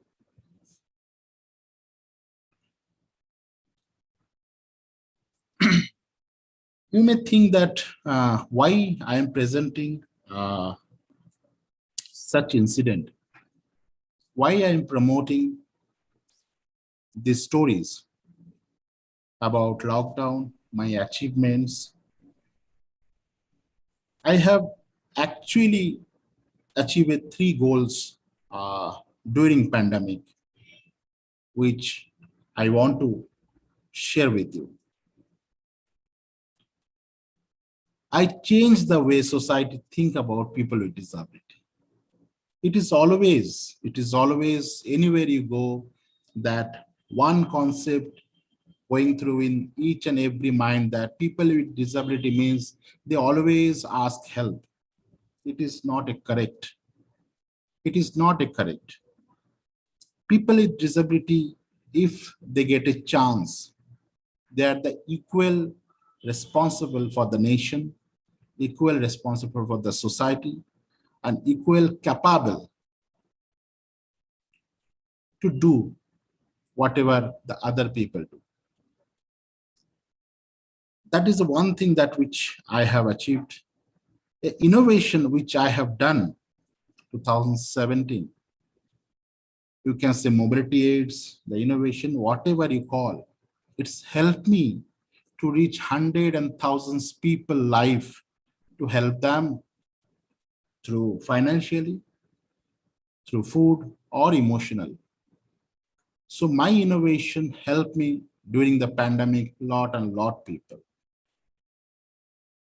And also a part that if really we want to do something, that I understand, because I know I have seen a lot of political people and designated people from different kind of the government officers who are doing very good job.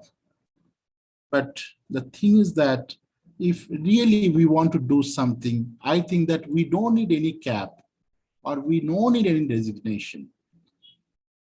If you want to do something and we are capable, if we feel that, I think that we can do anything without any designation.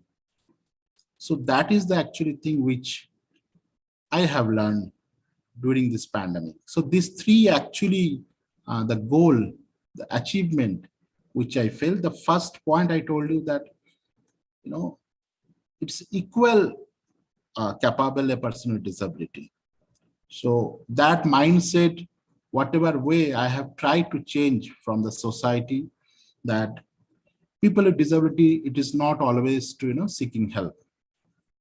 Some of the articles, newspaper articles, which is released, sorry, after during pandemic about my work, I will share with you that concerned team, they can share with you all. You can go through. Yes. Thank you so much. If you have any query on questions, you can feel free to ask me. Thank you. Thank you, Dr. Shubhajit Bhattacharya. That was a very insightful talk. And yes, being empathetic and including people with disability into the mainstream society and schools and education is something that we all need to start taking an initiative in. Do we have any questions for Dr. As Sir said, Mr. Shubhajit?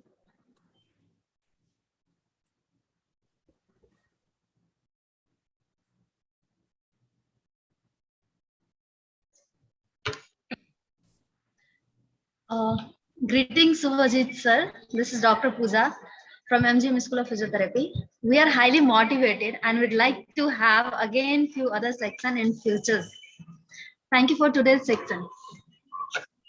Thank you so much, sir, for such a wonderful motivational talk, and we are motivated, sir. Thank you. Thank you so much.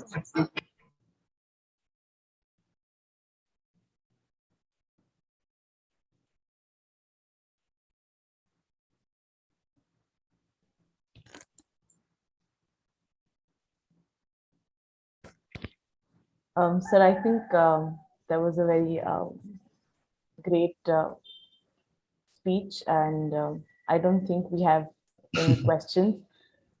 But I think this is something that everyone should be working towards, and we should be giving this a not only a thought, but a good highlight in every sector of the society and industry. So thank you so much. Thank you. Thank you, Nitika. Thank you. Next, I would like to invite Dr. Chance Christian. He's an assistant lecturer at the University of Rwanda and registered physical therapy specialist. He holds a master's degree in physiotherapy, specializing in human movement science and sports injury management from SRM University, and bachelor's of science from physiotherapy from University of Rwanda. With his 6 years of experience, he's practiced for various private clinics and was interested in human functioning, performance, and quality of life. Mr. Christian has expertise in human movement analysis and therapy, industrial therapy, practice through workplaces, design and fitness for workers. He's interested in studying longevity and well-being across lifespan. Thank you, and welcome, Dr. Chance Christian. Over to you.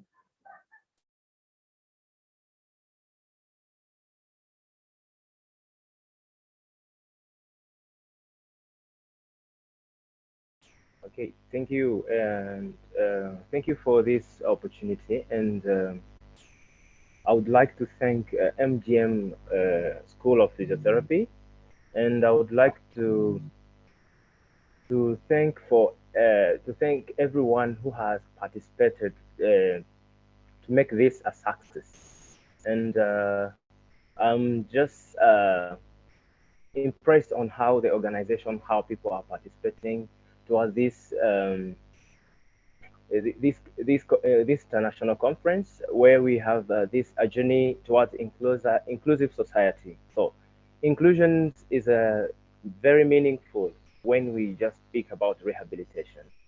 And with my presentation, I hope everyone is able to see the presentation. So I'm going to just present about assistive technology related to disability for upper limb and spine.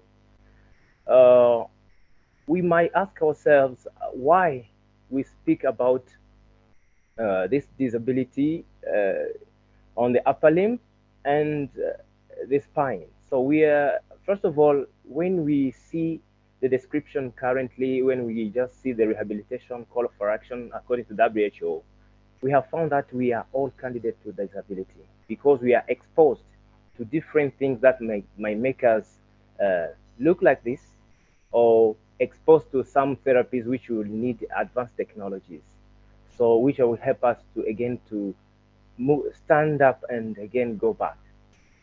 So why the technology? So the technology is shifting the practice of medicine and rehabilitation. I might call it a revolution. And all those technology are just making the rehabilitation medicine very interesting. For example, there have been some technology in medicine, which includes 3D printing technologies, software development, which are helping a lot of people, especially during this COVID pandemic. We have seen that some software were developed and helped a million of people with suffering from various conditions. We have the technology which are helping the clients, which are helping the doctors to interact with their clients, and they are being monitored remotely. And improved communication. We have software, we have WhatsApp. For example, I might say maybe during COVID pandemic, we managed at least to use WhatsApp to prescribe an exercise and to send to our clients who are not having problems, who are facing challenges to come to the clinics. And some smartphone applications were developed throughout the world, thousands of them, they were helping people, including even people who needs medical care, who needs to follow up their diabetes, which includes the diet regimen, includes exercise prescription. So we were speaking about the upper limb disabilities related to upper limb and the spine. As you can see, Dr. Christian, sorry to interrupt. Your slides are not moving, sir. Oh, are not moving? No. You're still on the first slide, sir? You are still on the first slide? Yes. Okay, let me just see if I can share.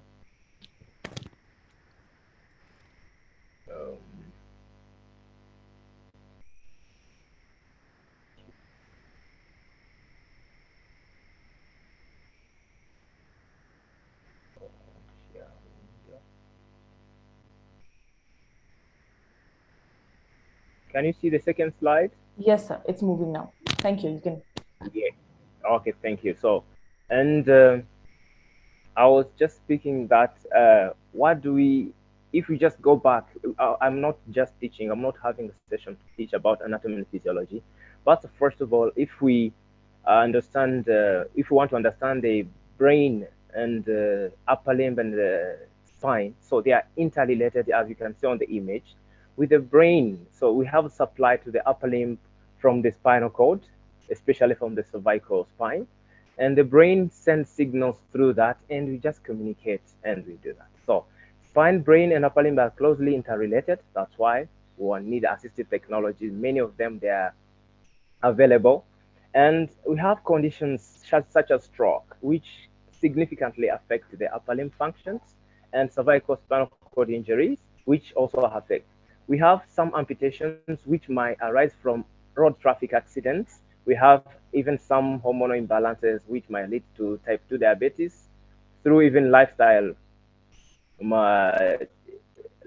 live in, which might cause to some forms of amputations.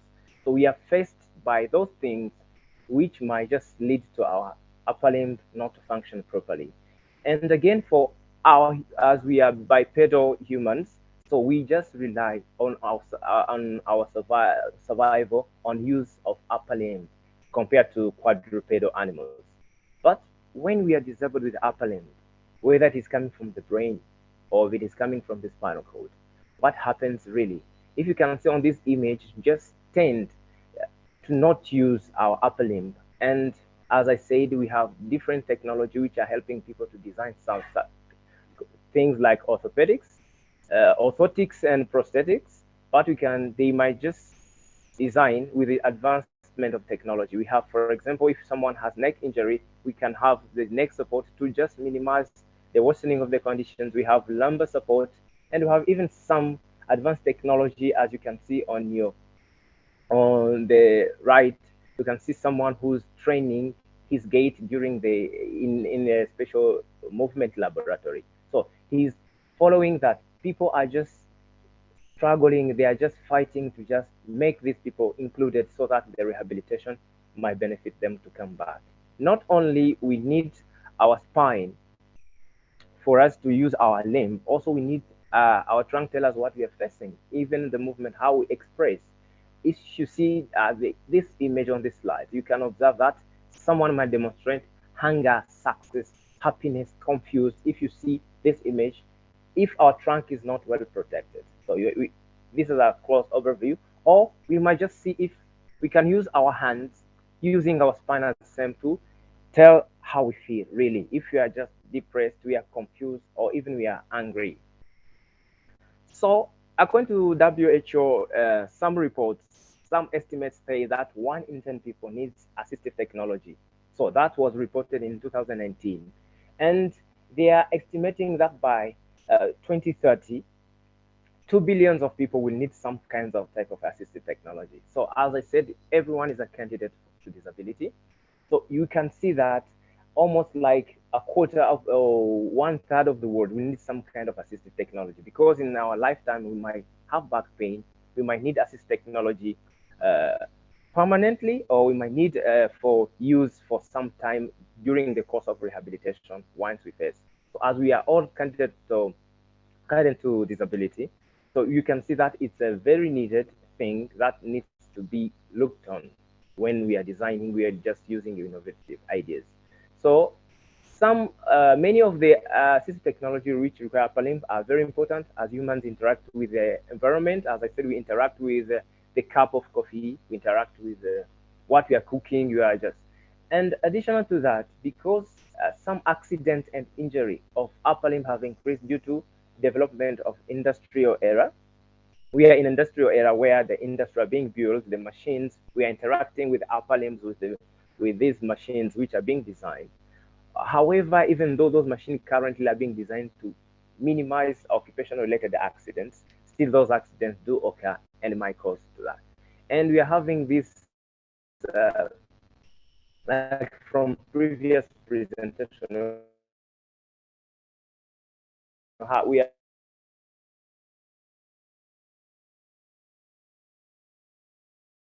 are interacting with our scooters, our bikes. It's telling us how disability is going to increase even 2030. So what would we think about assistive technology would benefit us from that? So it will help people to be included in the society. This journey we are working in includes in life, and they'll be able to participate, because disability will just stop them from participating when it is combined with how we perceive about disability, how we just exclude those with disabilities. So it will reduce the need for formal health and support services. Sometimes, if you see people, if are given an opportunity to explore, to give their innovations, they will be able to help others, as we heard from the experience in the previous presentations. They might even help people, not thinking that people they need help when they are disabled. They might help also. And without assistive technology, they will be excluded, isolated, and locked into poverty, and thereby increasing the impact of the disease and disability on one person, their family, and society. And it will just lead to social economic burden to the countries and the society, different societies. So regarding the technology you have seen, so the advancement of technology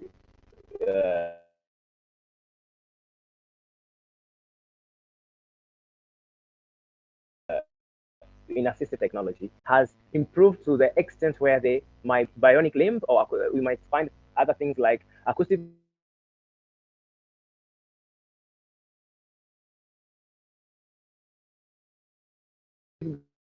glove or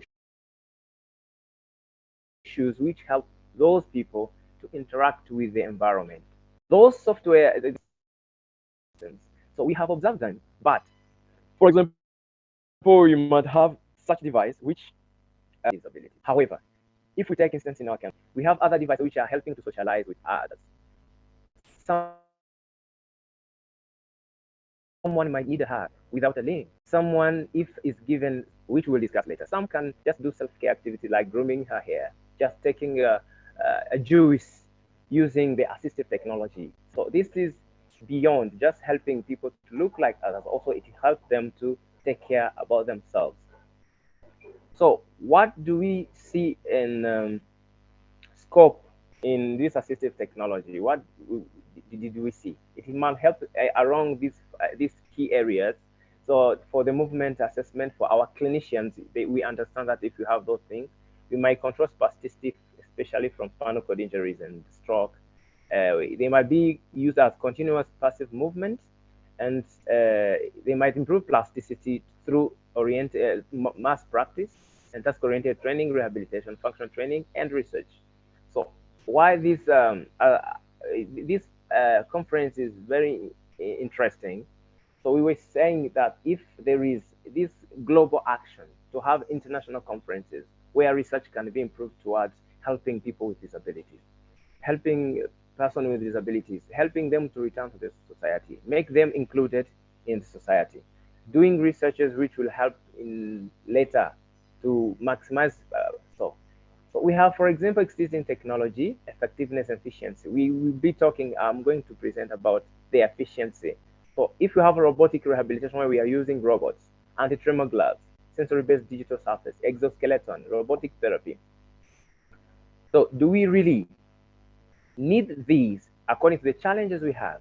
For instance, I'm going to another side of view where we have found some of robots. They are very expensive, but they can maximize human resource capacity. Not speaking about those robots, imagine the softwares which can be designed to help a million of people, which might access to diabetic care, which can prevent a lot of stroke. If we just design software which might help people to how to do exercises and to prevent obesity through diet and exercises. And robot assisted therapies have been proven to have significant improvement, but in movement control where just less. It is passive, but it is helping people to just clinicians to move to another area. So although it reduces critical thinking and clinical reasoning using this robotic therapy, which are very advanced, but they are helping people to just be included in the society. And I think that we cannot think about the cost when we have not yet tried, because that can be corrected when people are motivated, like and participate a lot, like this, organizing such events like this, assistive technology, considering disability toward inclusive society. And despite the challenges and we have seen, I call the rehabilitation professionals in these developing countries, like in Africa where we are staying, we used to observe those assistive technology which are advanced, like DECA arm, the first prosthetic arm that has been designed, but the cost is around 100,000 US dollars. MyoPro hand, it's almost even closer to 100 US thousand. So examples, we have seen those such devices, but we have seen if we assistive technology for upper extremity. Okay, so high-end devices, they have challenges of affordability, which can be hello. 1 second, Dr. Christian. Hello? Participants, could you please mute your microphones?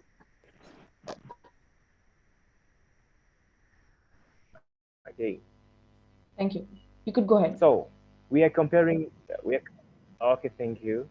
We are comparing high-end in our developing worlds regarding affordability. If they are not affordable, how can we just improve? How can we innovate other which are affordable ones, which can help those people in need? Production and accessibility. If we can produce so many devices, how are we going to give them in developing worlds? I'm speaking on the side of developing worlds. Facilities. Are the facilities? Do we have facilities which can help us? Needs and priority. If we just look at the assist device from WHO list, whenever they see, we just miss some of the most of the device for upper limb. They look like aesthetic rather than functional.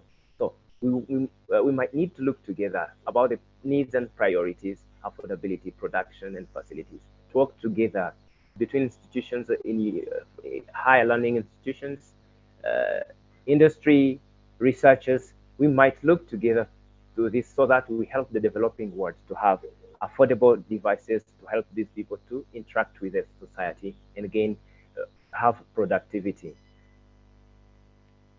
On this slide, I wanted just to discuss about experience where we have developed some softwares that was funded by the National Institute for Research and Innovation. And that device, it looks like we are helping people to perform. Gororoka comes from our Rwandan words that says just move, be flexible, live healthy. So this software was designed to help people with diabetes. And luckily, we just got people from nutrition and dietetics, those specialists, and they just told us, if you give people exercise, we are coming to help you as well. So that we help people with diabetes and we prevent strokes, we prevent injuries, falls through improved lifestyle. So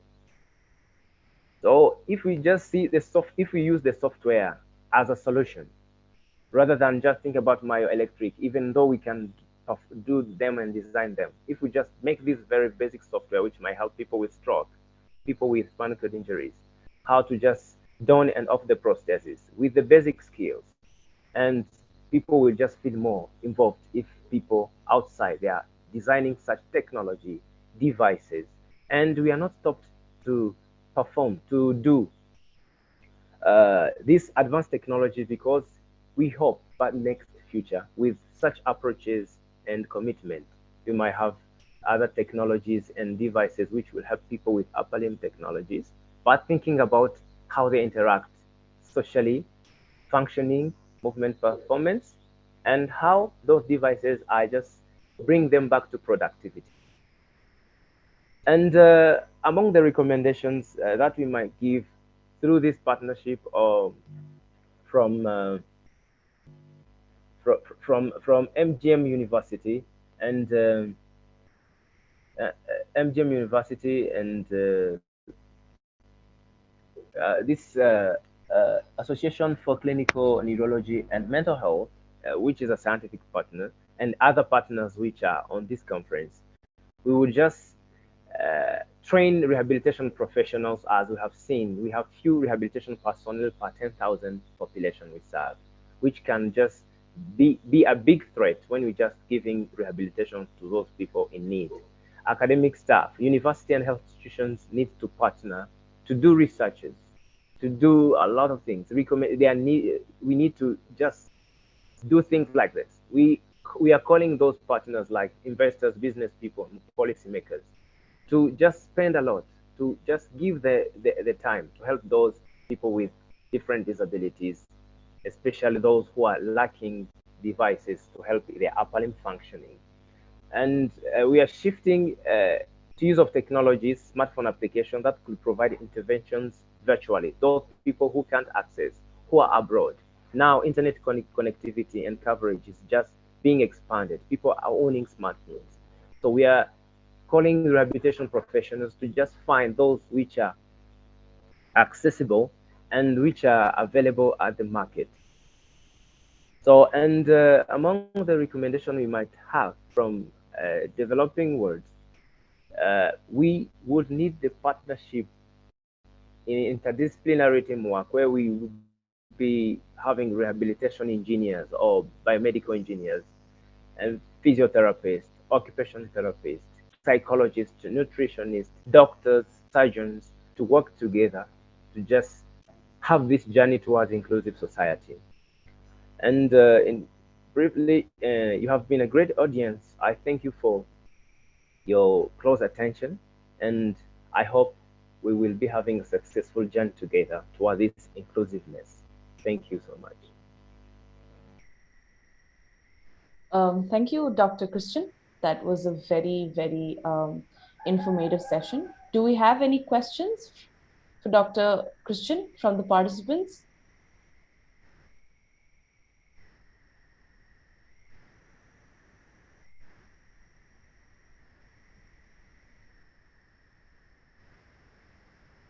Anybody from the participants would want to ask sir anything?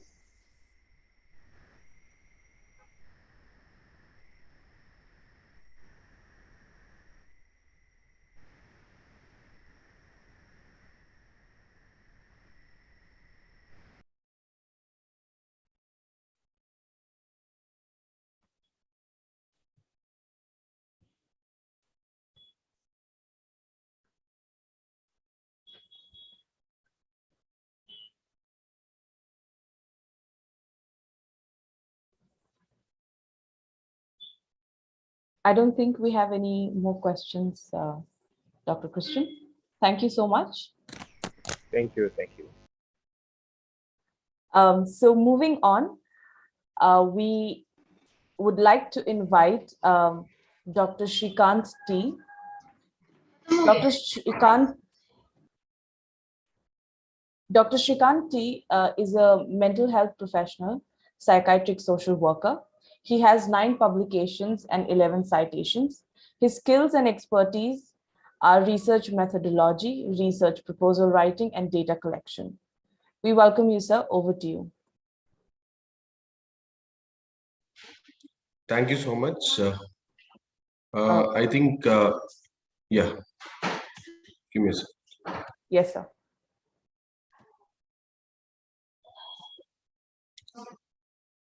I hope my slides are visible to all of you. Yes, it's visible.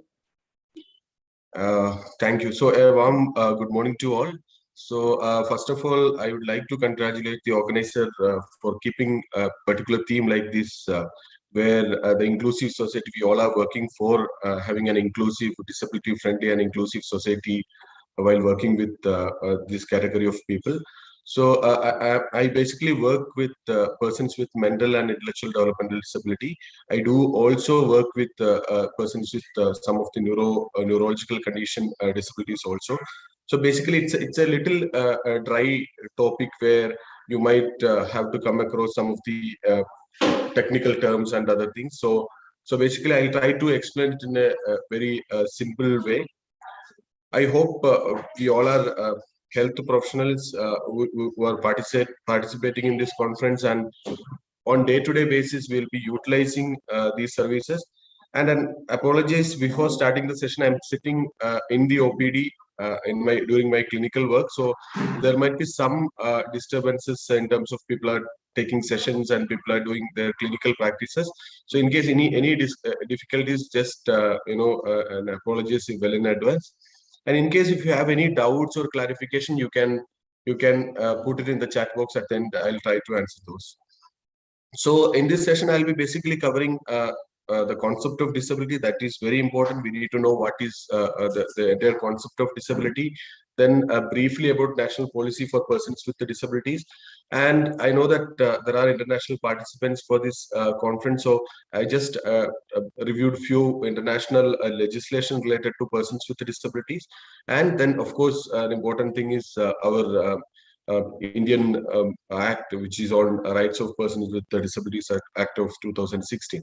So there are different definitions you might see while discussing about disability, which basically UNCRDB, that is United Nations Convention of Rights of Persons with Disability, or WHO, or even RPWD Act, which define what is a disability and how a disability condition can happen to a person.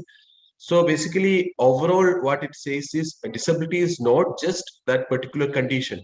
So it is basically an interaction between person's impairment and different other factors which are related to the person, which might be a person's socio-occupational or socio-environmental factors, policy level factors. So all those things interlinked each other, and that will lead to a disability condition to the person. So disability is not just a condition where the person is having some form of difficulties or deformities in terms of their body shape, in terms of their other tissue or structure. So this is what mostly most of the definitions were covered. So this is what an important thing, because we tend to think that anybody who is having any kind of deformity in their physical structure or other tissue or other structure tend to have disability.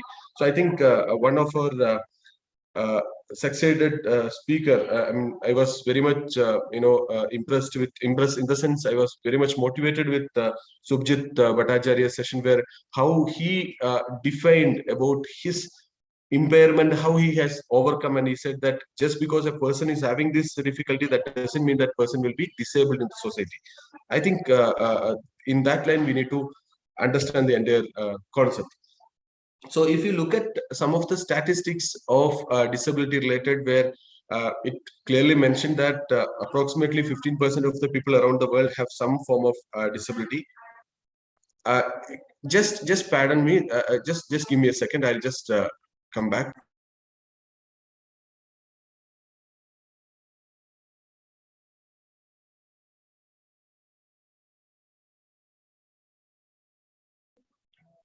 Yeah, sorry for the interruption. There was noise there, and it's almost 2% to 4% having difficulties in functioning. This report is a slightly old report, and updated one is we are yet to get that updated one. And what WHO says is the number of the percentage of people with the disabilities is increasing due to various factors, which include increasing of life expectancy, age, the spread of chronic diseases, and we have included a lot of other conditions in disability category. So if you look at one of the important aspects of disability and related thing is the economic burden to a person as well as the family which related to the person, where it says that because of a particular disability, the person can have economic burden, or because of economic burden also the disability condition can worsen. So overall, we used to calculate any forms of burden into two different ways, that is direct cost as well as the indirect cost. Direct cost could be like how much they are spending for their treatment purpose, their physiotherapy purpose, or other forms of rehabilitation purpose.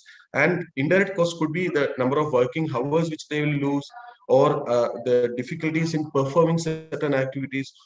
All those things comes under the indirect cost. So before moving to the entire policy, we need to know that what is different concept for disability, or what are the different underlying philosophy for looking at disabilities. So we know that in 1940s and 50s we have something called medical model of disability, where we basically feel that there is a health condition, we need to fix that health condition, and then there will not be any disability to that person. So in this model, they basically looked at that particular condition, and they tend to say that, okay, there is a medical condition, you try to treat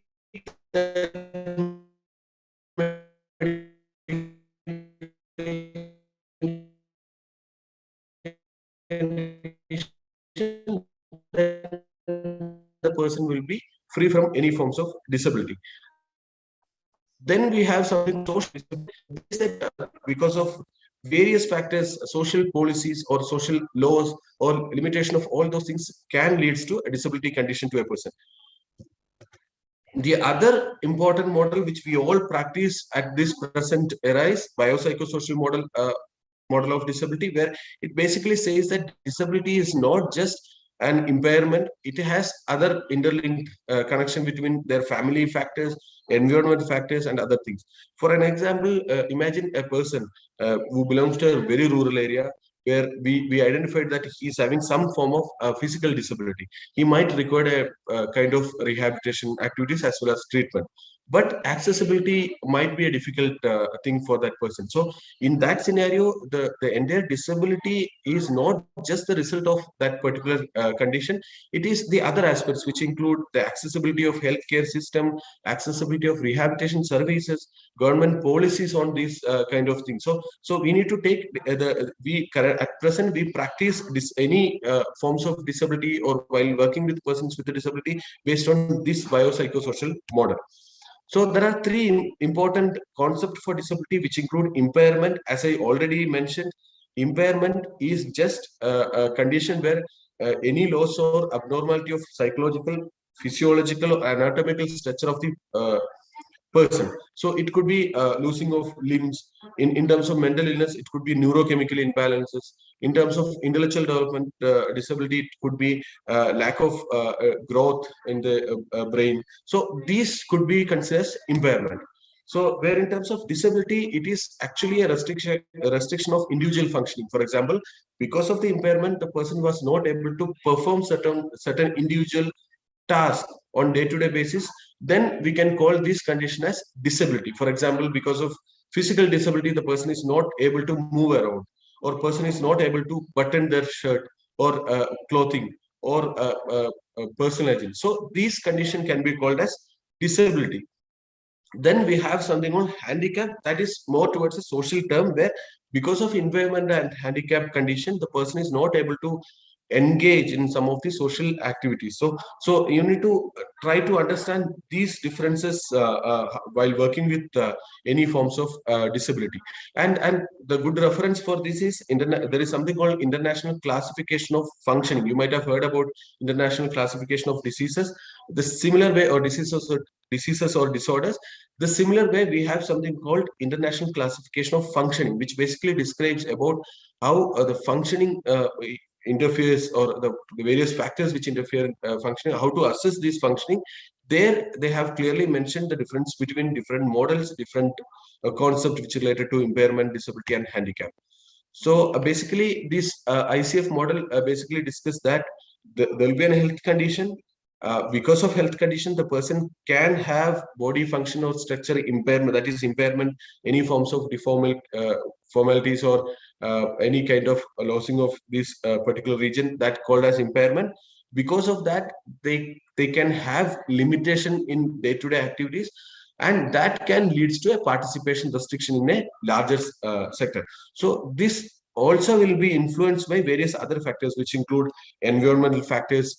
For example, if you don't have a disability friendly environment, where if someone has a job on the second floor of a building where there is no ramp or lift, the person may not be able to access to that particular office.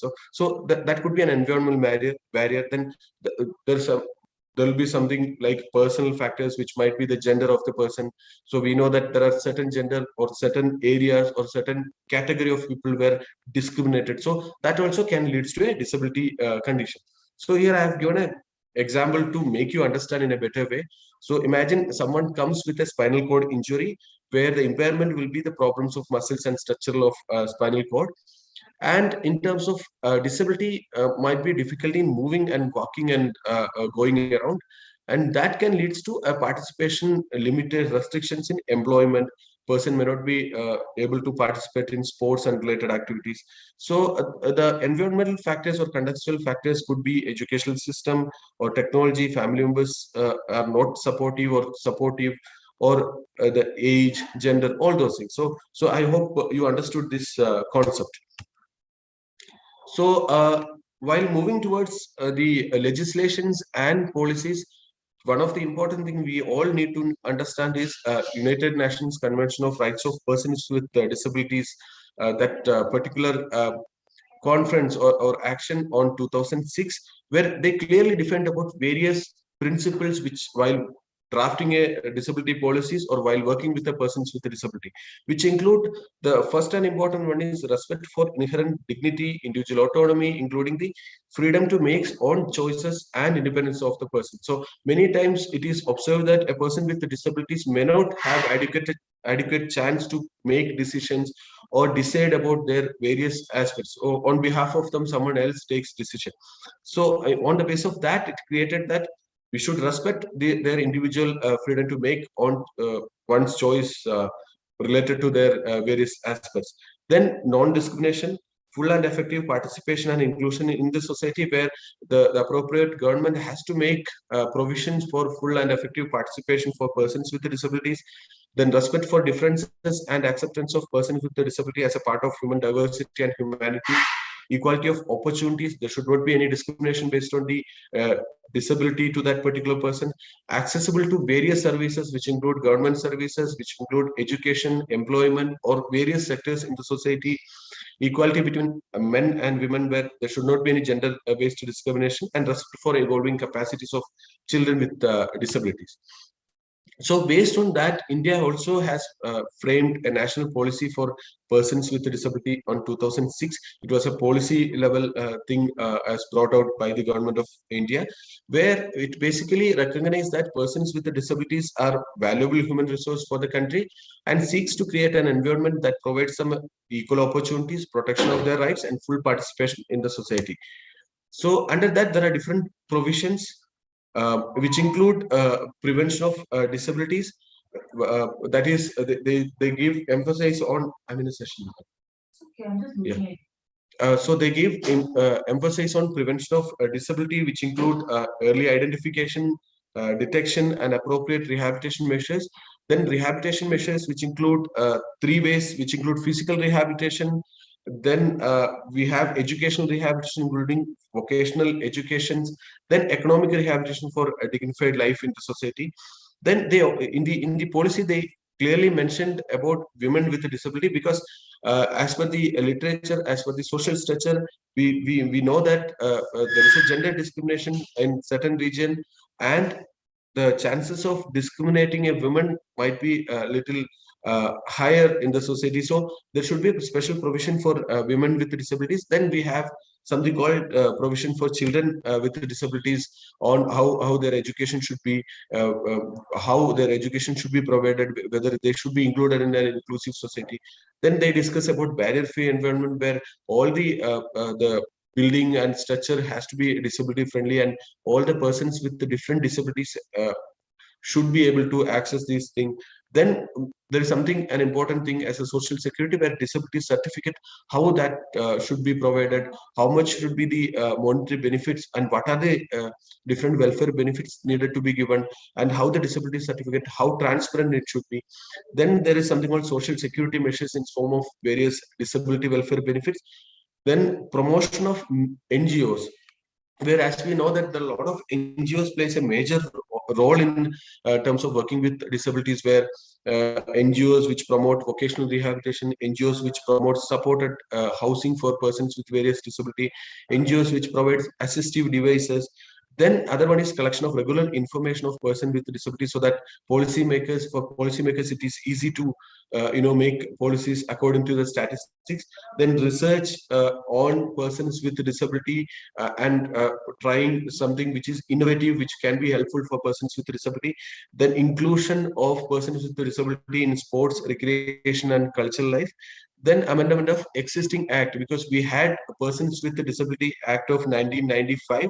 So this particular policy aimed at drafting a new policy based on UNCRDP guidelines and making some changes in the existing act. So I'll just move on to some of the international disability legislation in very brief, which include in Bangladesh, there is something called Persons with Disability Rights and Protection Act of 2013, where this act prescribes that persons with disabilities have a right to rights equal to all citizens, including fundamental basic human rights that are mentioned in this act and other laws. In Bangladesh, they basically work under the philosophy of equality of persons with disability, and they should equally enjoy all the rights and entitlement like a normal citizens in their country. In Bulgaria, they have they have law on the integration of peoples with the disabilities of 2004. According to this act, welfare measures are provided by certified, like there is a medical body for each certification, and a persons with permanent disability with a level of reduced capacity for work or reduced ability for social adaptation of 50 and above can be entitled to have all those welfare benefits. So we need to take that 50 is a cutoff in Bulgaria in terms of disability and their functioning. In Canada, Accessibility Act of 2019, where welfare measures are provided to those with physical, mental, intellectual, cognitive, learning, communication, or sensory impairment, or a functional limitation, whether the permanent, temporary, or episodic in nature or evident or not. So Canada has included all these disabilities in their particular rights provision. Then we have UK, where Equality Act of 2010. An employer must not discriminate a person on the basis of any disability, and they should ensure that there will be an equality in their work sector. Then United States of America, the Americans with the Disability Act of 1990, where equal opportunity should be provided for any persons with disability. And then we have India, where RPD, Rights of Persons with Disability Act of 2016.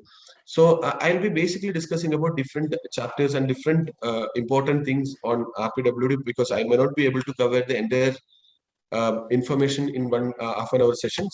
So basically, as we know that RPWD has implemented in 2016, we had Persons with Disabilities Act of 1995, which was earlier based on that we were doing working with disabilities, and now after post 2016 December we have RPWD Act. So we have total 20 plus 1 disability in Act compared to the previous act, which has only 7 disabilities included. Now we have 20 plus 1, that is multiple disability comes under 21st, and 20 conditions included in various disability, which include physical disability. Under that, locomotor disability is there, then visual impairment, then hearing impairment, and speech and language disability. Under that, there are different subsections are coming. Then we have intellectual disability. Under that, specific learning disability they have included this time. Autism spectrum has been included this time, and this disability goes to various other conditions, which include blood disorder, or which include chronic neurological condition like Parkinson diseases or multiple sclerosis. This was not there in the previous act. Then mental behavior or mental illness condition, then multiple disability. These are the broader disabilities included in RPWD Act of 2016. So the act is quite comprehensive in terms of various provisions and definitions and various aspects to ensure the rights of persons with disabilities. In fact, this is one of the comprehensive and first act based on the UNCRDP guidelines, and they have mentioned various terms which include a barrier, what can be a barrier for persons with disability, what prevents a person in terms of their fully functioning, then who can be a caregiver, who is a caregiver, whether they are the family members, what is their role, and how we have to define a caregiver. Then another important thing is high support, where it basically says that the persons with disabilities will have different needs, special needs to function effectively in the society. So they might require some form of extra support that is comes as an high support, and appropriate government should make a provision for ensuring those. So in case if you're working in forms of physical disability, where you might refer your cases for assistive devices in nearby social welfare department, where the government clearly says that a person who is aged or a person who is having any forms of disabilities, which can be a physical disability or which can be other forms of disability, there is something called different provision under high support has to be provided. It could be an assistive device, or it could be a caregiver allowance, it could be other thing. For an example, in Karnataka, because as we know that disability is a state matter where central provides money or central provides rules and regulation, but state has to implement that. So the disability rules in each state might be slightly different. From Karnataka, it might be different from Madhya Pradesh. From Madhya Pradesh, it might be different from Maharashtra. So basically, in Karnataka, we have something called caregivers allowance. So those who have disability above 90% in their assessment, that is a profound form of disability or 100% of disability, the caregivers are entitled to get a kind of caregivers allowance. So monthly they will get a monetary benefit by assuming that they have to spend their entire time to take care of these persons with this profound disability. So they are not able to work. So to manage that, as a part of high support needs, they are providing that. Then there is something called an important thing about inclusive education, where earlier, as we know, that a persons with any forms, especially children with intellectual development disability, specific learning disability, or other conditions, used to have a separate kind of system in terms of their education. So in RPWD, it clearly says that there should be a provision for inclusive education. All the teachers in the school or all the stakeholders in the education has to be sensitized about various disabilities, has to be trained in terms of screening these disabilities and conditions. In the act, it is also mentioned about what is a person's with benchmark disability. Basically, for availing any forms of disability welfare benefits, the person should be having a minimum of 40% of disability, that is called as a benchmark disability. So for each disability condition, there are different assessment tools which is prescribed by the government of India. However, for any welfare benefits, the person should have a 40% of disability. Then in the act, it is also mentioned that about reasonable accommodation, which is basically says that there should be some necessary or appropriate modification that has to be, or adjustment that has to be made for a person with a disability to for ensuring their fully and effective participation. Usually, while working with mental disability, we ask, while placing our patients in different employment sector, we ask our the supervisors that is there any provision for frequent breaks, because these people might have difficulty in terms of sustaining their attention and concentration. So can we have something like a frequent break on every 1 hour? Can they take 5 minutes of break? That is a kind of reasonable accommodation. Or in terms of specific learning disability, if a child is having any forms of specific learning disability, we based on the certificate, we will ask to the examination board that whether this child can be exempted from certain subjects because the person is having difficulty in this particular area, or can we appoint a scribe for that person if the person is having difficulties in writing, or can this person can have an extra time in the exam, where basically the government provides 20 minutes extra for every 1 hour. So if it is a 3 hours exam, can this person can get extra 1 hour so that his disability can be accommodated. So these are some of the examples for reasonable accommodation. In terms of physical disability, you can, while working with your patients, you can, if they are going for work, basically if they have an issue in terms of accessibility, we can request to the employers to provide a disability friendly environment, disability friendly room, working environment. So these are the different forms which we need to customize based on the disability condition. Then we have something called special employment exchange, where the persons with the disabilities also can be registered under special employment, and this particular body has to organize employment opportunities for person with the disability. In case if they are unemployed for a long minimum of 2 years of a period, then they are entitled to get unemployment allowance. Then there is something called universal design. As I already mentioned, the entire environment should be disability friendly. You might be aware about Sugamya Bharat Abhiyan, where Government of India targeted that every building should have lift or ramp, so that a person with disabilities also can access this facility. So if you move on to the chapter 2, where they have basically mentioned about various rights and entitlement, some of the information might be overlapping. So I'm not covering the entire thing, where there should be equality and there should not be any discrimination. Special emphasis on vulnerable populations such as women and children. Then community life. So one thing important here is reproductive rights has to be ensured for a person with the disabilities. That is one of the special emphasis for this particular chapter. Then legal capacity and provision for guardianship. So they have clearly mentioned that every individual has having a kind of capacity to take decision, but it might be a temporary, because of temporary factors, it might be difficult on certain times, but we need to respect that every person has a capacity to make decisions, and the provision for guardianship, which include limited guardianship as well as total guardianship. In terms of education, as I already mentioned, the important highlight is inclusive education. Also, a 5% of reservation for persons with a disability in all the educational sector. Earlier, under PWD Act, it was up to 10th standard, there was a 5% of reservation.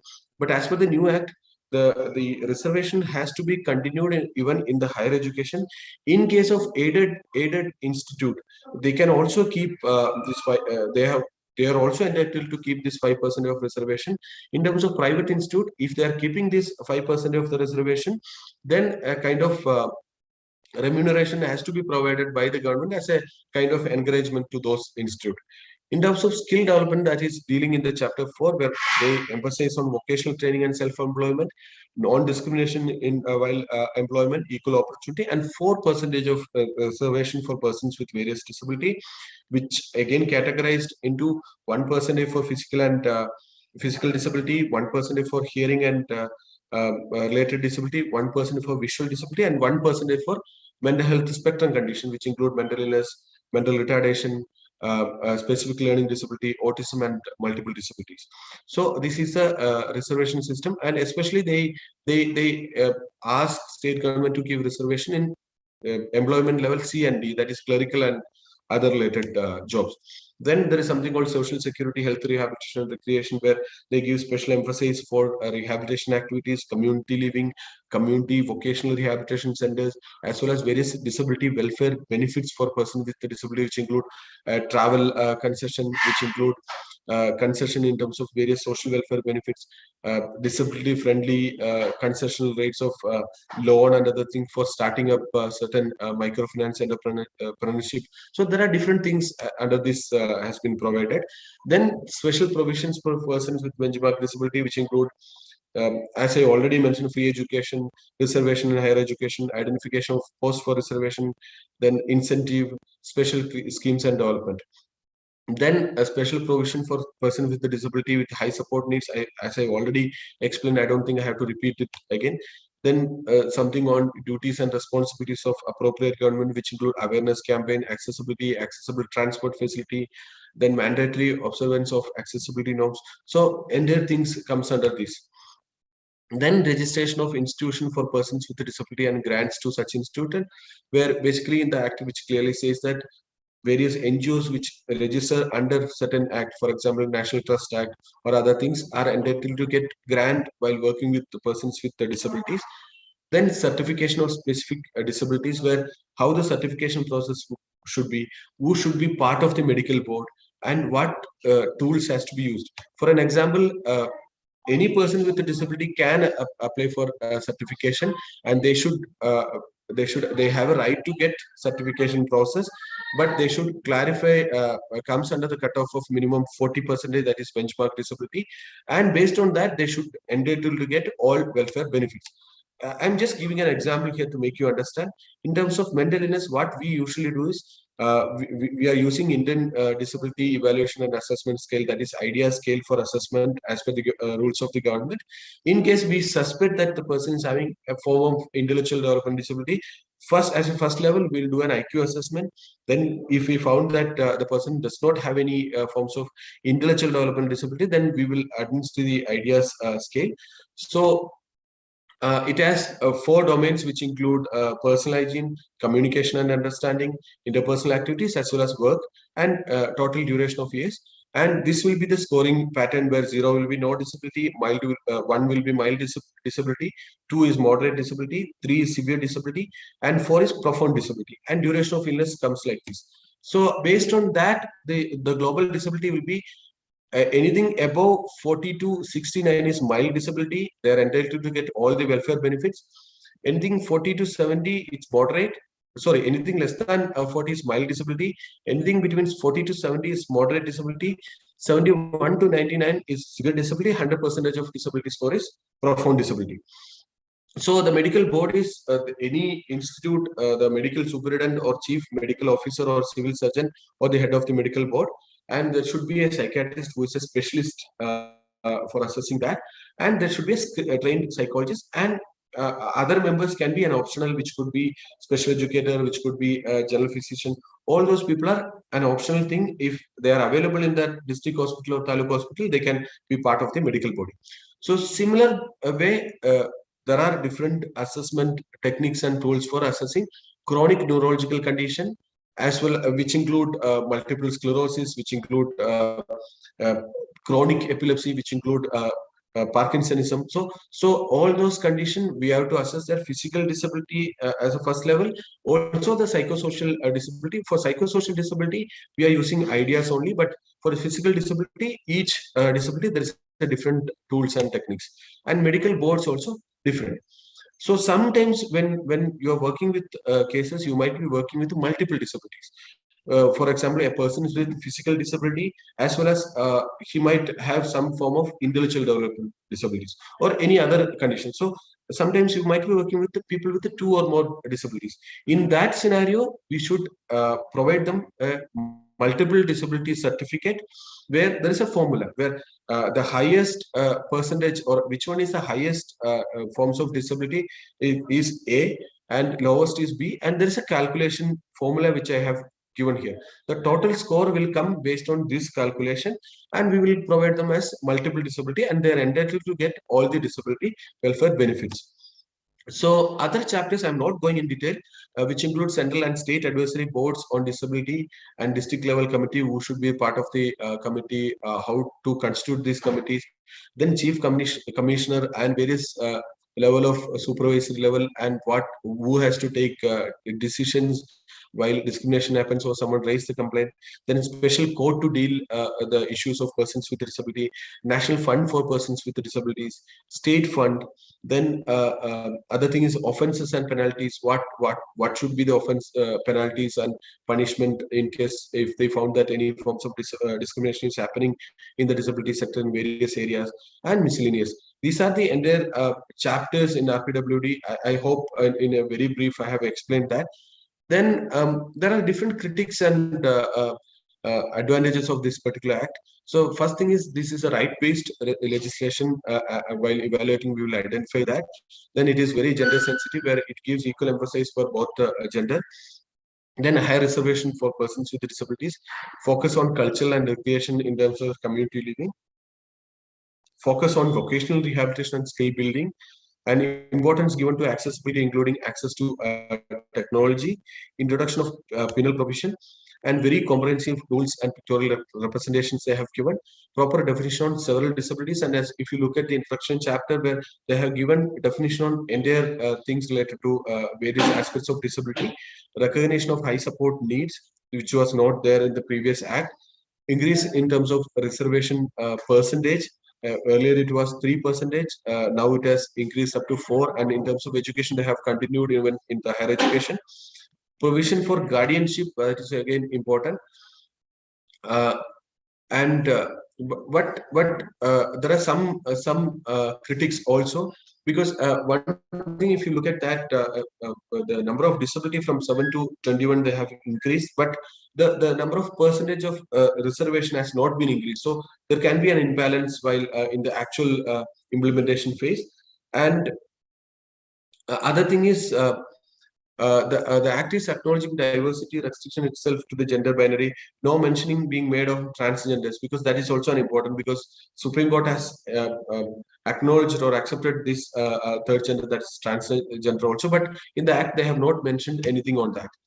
So as a conclusion, this particular act, all the act, basically while implementing any act, they have to focus on certain areas which include equality and non-discrimination. It should be gender sensitive, awareness creation, accessibility for persons with a disability, liberty and security of the persons, their involvement in political aspects like right to vote or other political participation.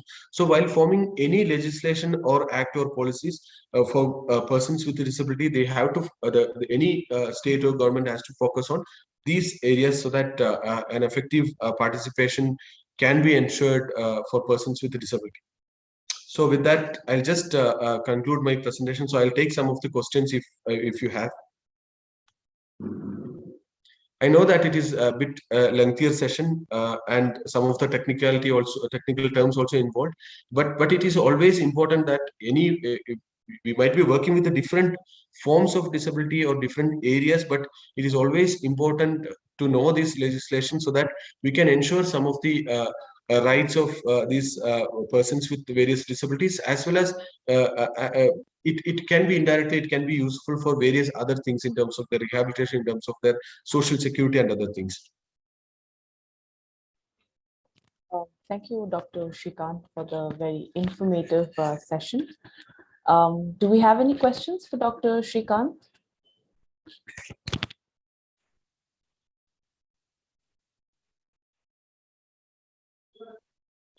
Can I ask, please?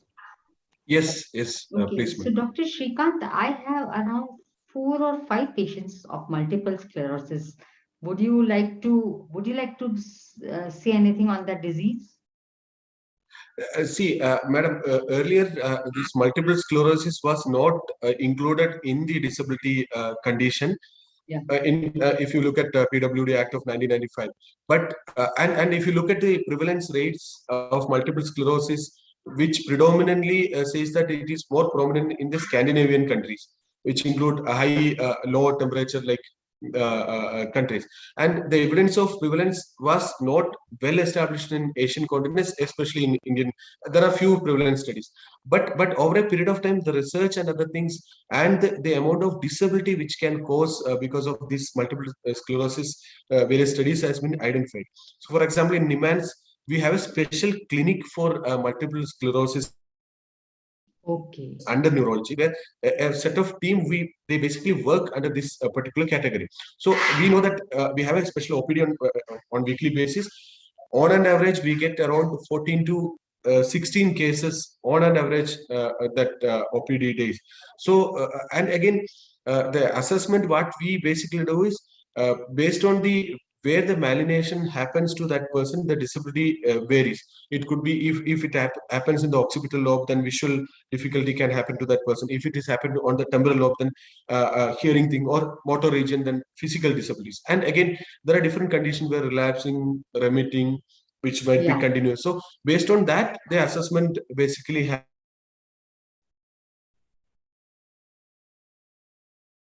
And we also try to do gets affected, and their other aspects also get affected in terms of their ability to work, ability to maintain the family relationship, issues related to sexuality, issues related to relation with family members. So we try to focus both the visible disability, that is in terms of physical and related disability, as well as psychosocial disability. So assessment basically does based on that.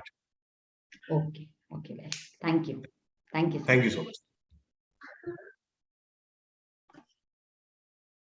Any other questions or clarifications?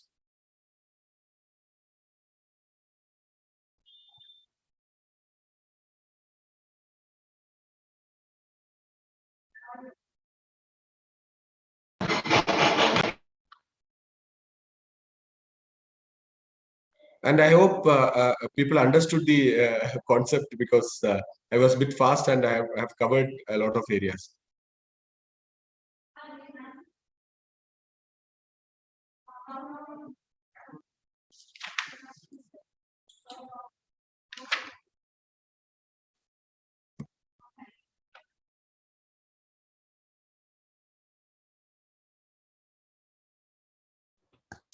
So do we have any more questions?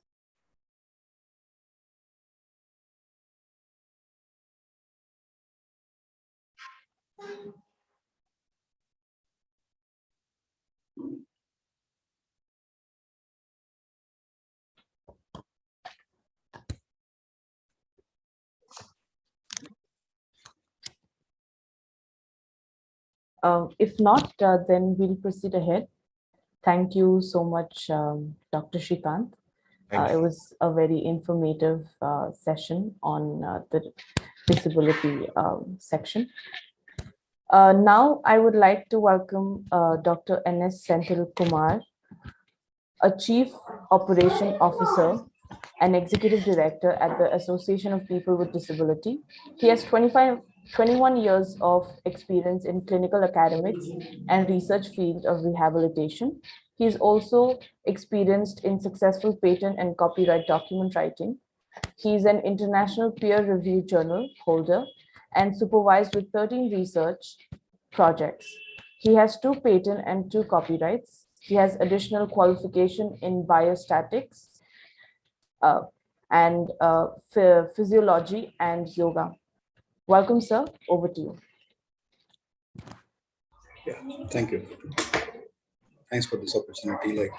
Can I share my slide? Yes, sir.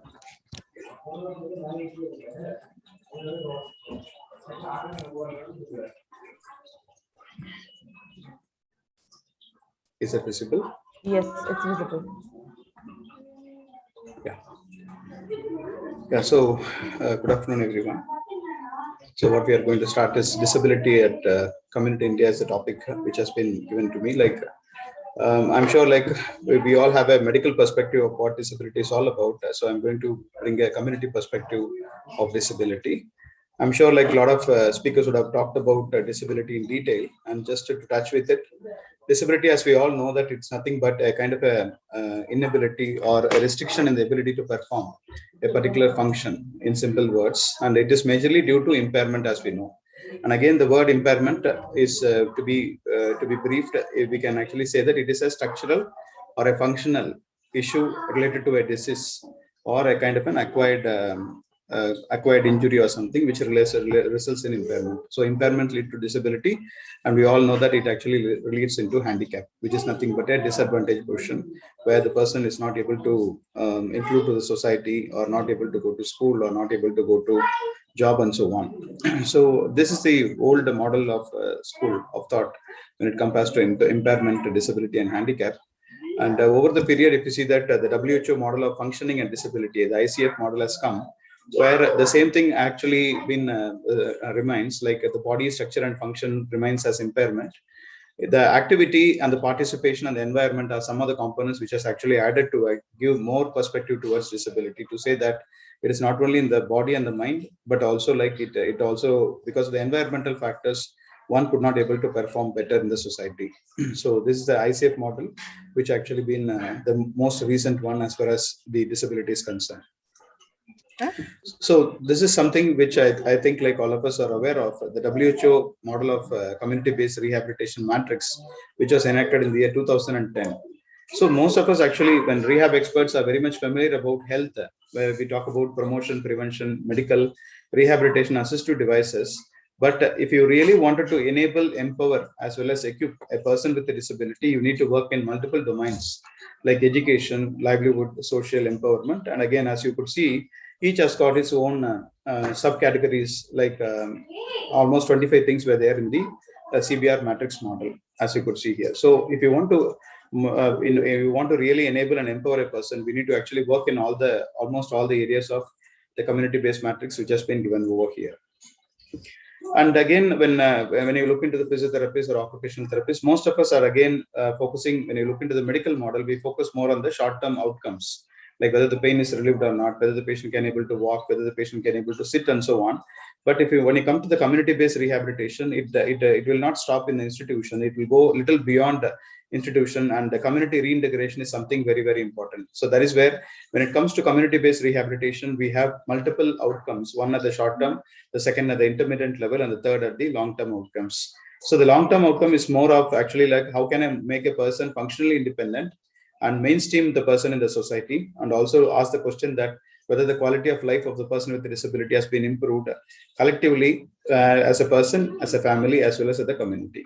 So this is again something, an important perspective which we all need to think about, not only at the institutional level, but also at the community-based rehabilitation level. And as we all know that whatever number of disabilities we talk about, the clinical condition talk about, ultimately the bigger umbrella falls only in these 5 categories of cognitive or mental, and again visual, auditory, motor or locomotor, and again speech. These are the 5 larger umbrellas of disability. And in the last census, as the previous speaker, Dr. Srikanth talked about it, there were only 7 disabilities which has been counted in the census 2011. But however, the RPWD Act, Right of People with Disability Act, which has been very well explained by the previous speaker, increased the disabilities from 7 to 21. So these are the different disabilities which are counted. And again, a clause has been stated there very clearly that this number could increase or decrease based on the prevalence and incidence of these different conditions. And the RPWD Act again has got a lot of other things also, has been explained again. I'm not going to go in detail, but it has a reservation in terms of higher education as well as jobs. And also it talks about free education between the age of 6 and 18 when it comes to disabled people. And it also emphasizes on guardianship as well as establishment of different authorities. And it is not only a kind of a guideline, it is a real act which actually talks even about penalties for offense of this particular act. So this, I'm sure, like most of the people have talked about this population, this kind of a disability census. Again, these are all taken from 2011. And if you know that, if you could see on the left side, you can see different states, what is the different disability population in different states. You could see over here in the left side. And on the right side, if you see that in the 2011